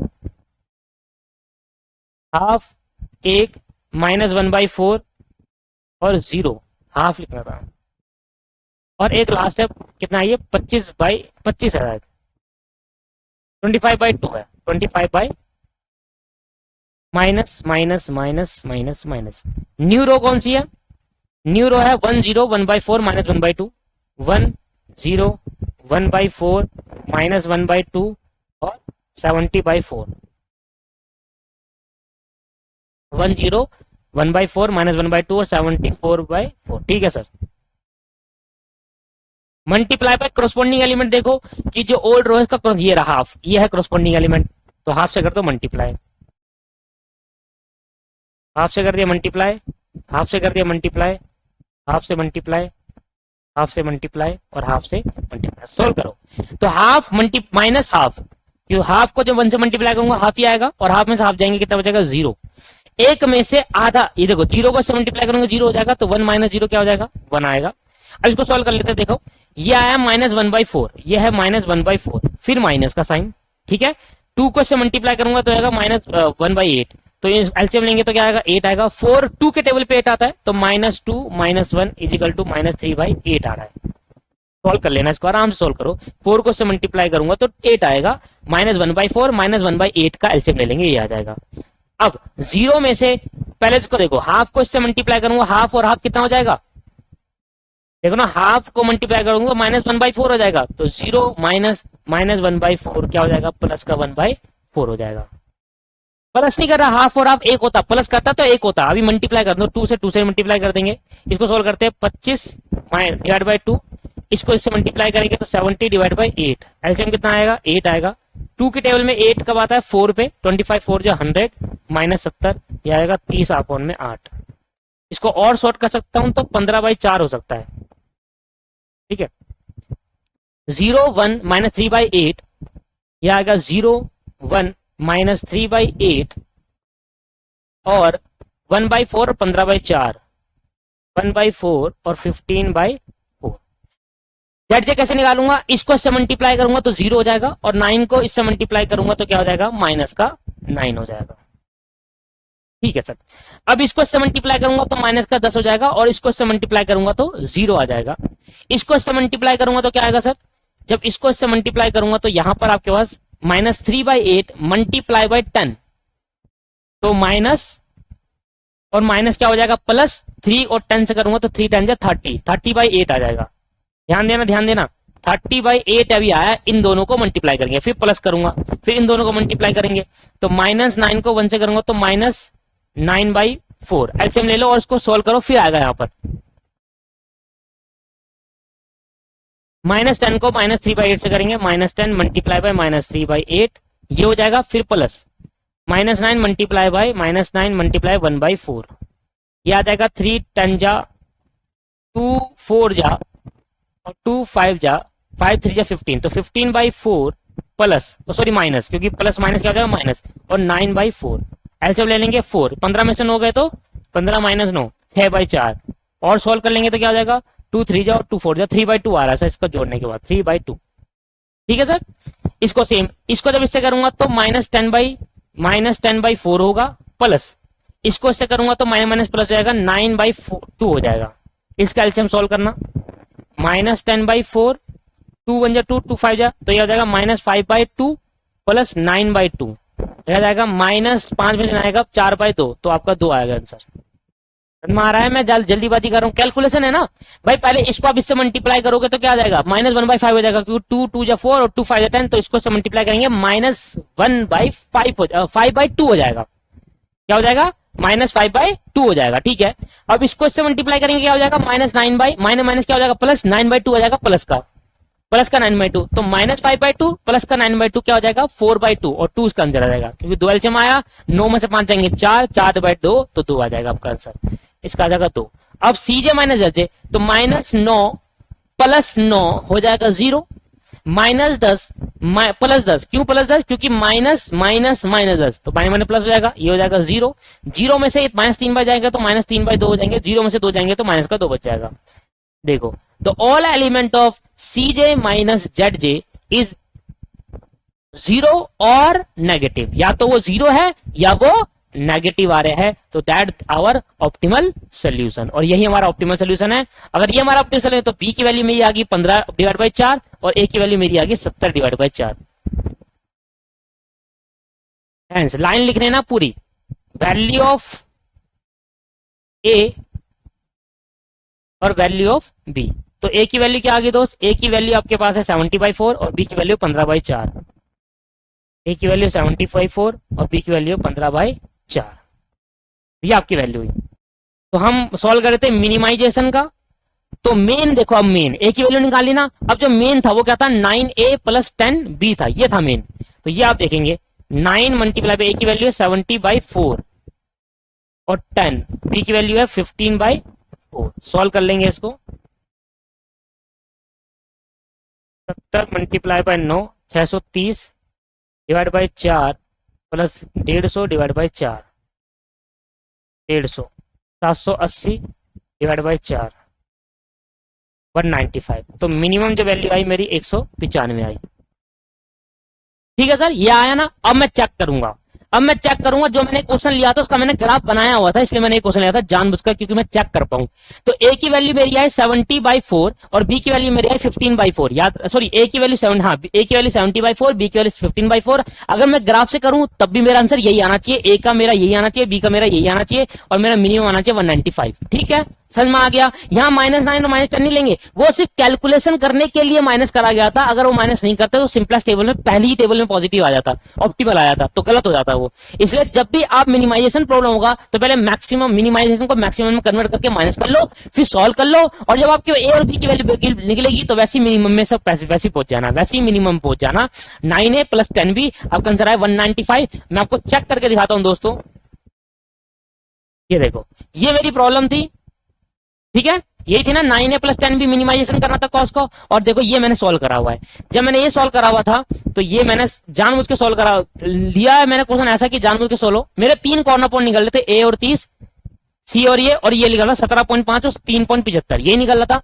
अब मैं कॉर्नर पॉइंट देखो, सिर्फ कॉर्नर पॉइंट, बी की वैल्यू है 17.5, मतलब बी कॉर्नर पॉइंट है जिसमें 17.5 एस की वैल्यू है, 3.75 बी की वैल्यू है, 195 मिनिमम है, और 17.5 और 3.75 पता है क्या है, ये 17.5 को हम लिखेंगे 70/4 कर रो आप, 70/4 करो 17.5, और 3.75 को लिखेंगे हम, पता नहीं क्या लिखेंगे, ये लिखाना मैंने यार, ये रहा ना, देखो यार, ये रहा यार, ए की वैल्यू देखो 70/4, देखो 17.5, बी की वैल्यू बोलो 15/4, 15/4 देख रहे हो आप, आंसर मैच करना चाहिए, 100% मैच करेगा, चाहे ग्राफ से कर रहे हो चाहे आप सिंप्लेक्स से कर रहे हो। तो इस तरीके से मैंने आपको ये कराया कि देखो यहाँ पर ए की वैल्यू और यहाँ बी की वैल्यू कितनी आई 15/4, ए की वैल्यू कितनी है 70/4 और मिनिमम कितना है, मिनिमम 195 है, मिनिमम 195। क्लियर है या नहीं है? क्लियर है। अगर मैं सामने आपको दिखाऊं तो ये देखो मैंने यहाँ पर दिखाया, ए की वैल्यू कितनी है 70/4, बी की वैल्यू कितनी है 15/4 और मिनिमम क्या है 195। क्लियर है? कैसे सॉल्व करना समझ में आ गया? तो यहाँ पे मैंने आपको बहुत सारी नई बातें भी सिखाई है दोस्तों, ऐसे नहीं कि सिर्फ यही क्वेश्चन कराया है, मैंने आपको केसेस भी सिखाए। यहाँ पर एक चीज है, हाईएस्ट नेगेटिव वैल्यू लेते हैं, ये लिखते हैं, लिखना है आपको पॉइंट, मिनिमम में हाईएस्ट वैल्यू नेगेटिव वैल्यू ली जाएगी, यहाँ पर मिनिमम पॉजिटिव वैल्यू ही देखेंगे, ठीक है। इसके बाद स्लैक इंट्रोड्यूस करेंगे, मिनिमम को पहले क्या करेंगे, मिनिमम को पहले मैक्सिमम में कन्वर्ट करेंगे, इससे हम क्वेश्चन सॉल्व कर पाए। और ये केस तो बिल्कुल याद रखना आप, बराबर होना चाहिए, अगर बराबर नहीं है तो पहले इसको बराबर करो, मतलब एक जैसा साइन लेकर आओ, फिर जाकर आगे क्वेश्चन सॉल्व करेंगे। और अगली क्लास के अंदर मैं आपको पता है क्या कराने वाला हूं आपको, अगली क्लास के अंदर मैं पहले तो बहुत सारे क्वेश्चन में वेरिएबल्स ऐड करना सिखा दूंगा आपको, अगर आप कर पाओगे। पता है आपका करो, जितने क्वेश्चन मैंने अभी तक कराए थे उसमें बस आप सिंपलेक्स मेथड हर क्वेश्चन सॉल्व मत करो, सिर्फ उसका वेरिएबल बना दो। पेपर मार्क्स से ये पूछेगा कि स्लैक वेरिएबल इंट्रोड्यूस करके दिखा दो, बस। मेरी अगली क्लास में एक क्वेश्चन की प्रॉब्लम होगी, ड्यूल प्रॉब्लम कैसे सॉल्व करें, बस। उसके बाद चैप्टर खत्म हो जाएगा, लीनियर प्रोग्रामिंग प्रॉब्लम खत्म हो जाएगा मेरा। ड्यूल प्रॉब्लम समझाना जो एक क्वेश्चन में पूछा गया था हमसे, वो मैं समझा दूंगा, उसके बहुत सारे केसेस मैं आपको बताऊंगा। ठीक है दोस्तों, आज की क्लास को मैं यही समाप्त करूंगा और नेक्स्ट क्लास के अंदर सिंप्लेक्स मेरी तरफ से खत्म हो गया, 2 क्वेश्चन करा दिए, दोनों टाइप के क्वेश्चन करा दिए मैंने, आता बहुत कम है फिर भी मैंने कराया है। आप कोई सा भी टाइप का उठाओ, 3 क्वेश्चन करा दिए ना मैंने, आज की क्लास में 2 क्वेश्चन कराए और वैसे 3 क्वेश्चन करा चुका हूं मैं आपको, है ना। 2 मैक्सिमाइजेशन के प्रॉब्लम के और 2 मिनिमाइजेशन के, और केसेस भी समझाए फिर अलग से, है ना दोस्तों। तो ये इनफ है, इसकी अगर आप ज्यादा प्रैक्टिस करोगे आपको समझ में आएगा, अच्छे से आएगा। ठीक है, थैंक यू। आज की क्लास में इतना ही, नेक्स्ट क्लास में मिलते हैं, लास्ट क्लास होगी लीनियर प्रोग्रामिंग की। Thank you very much, bye bye.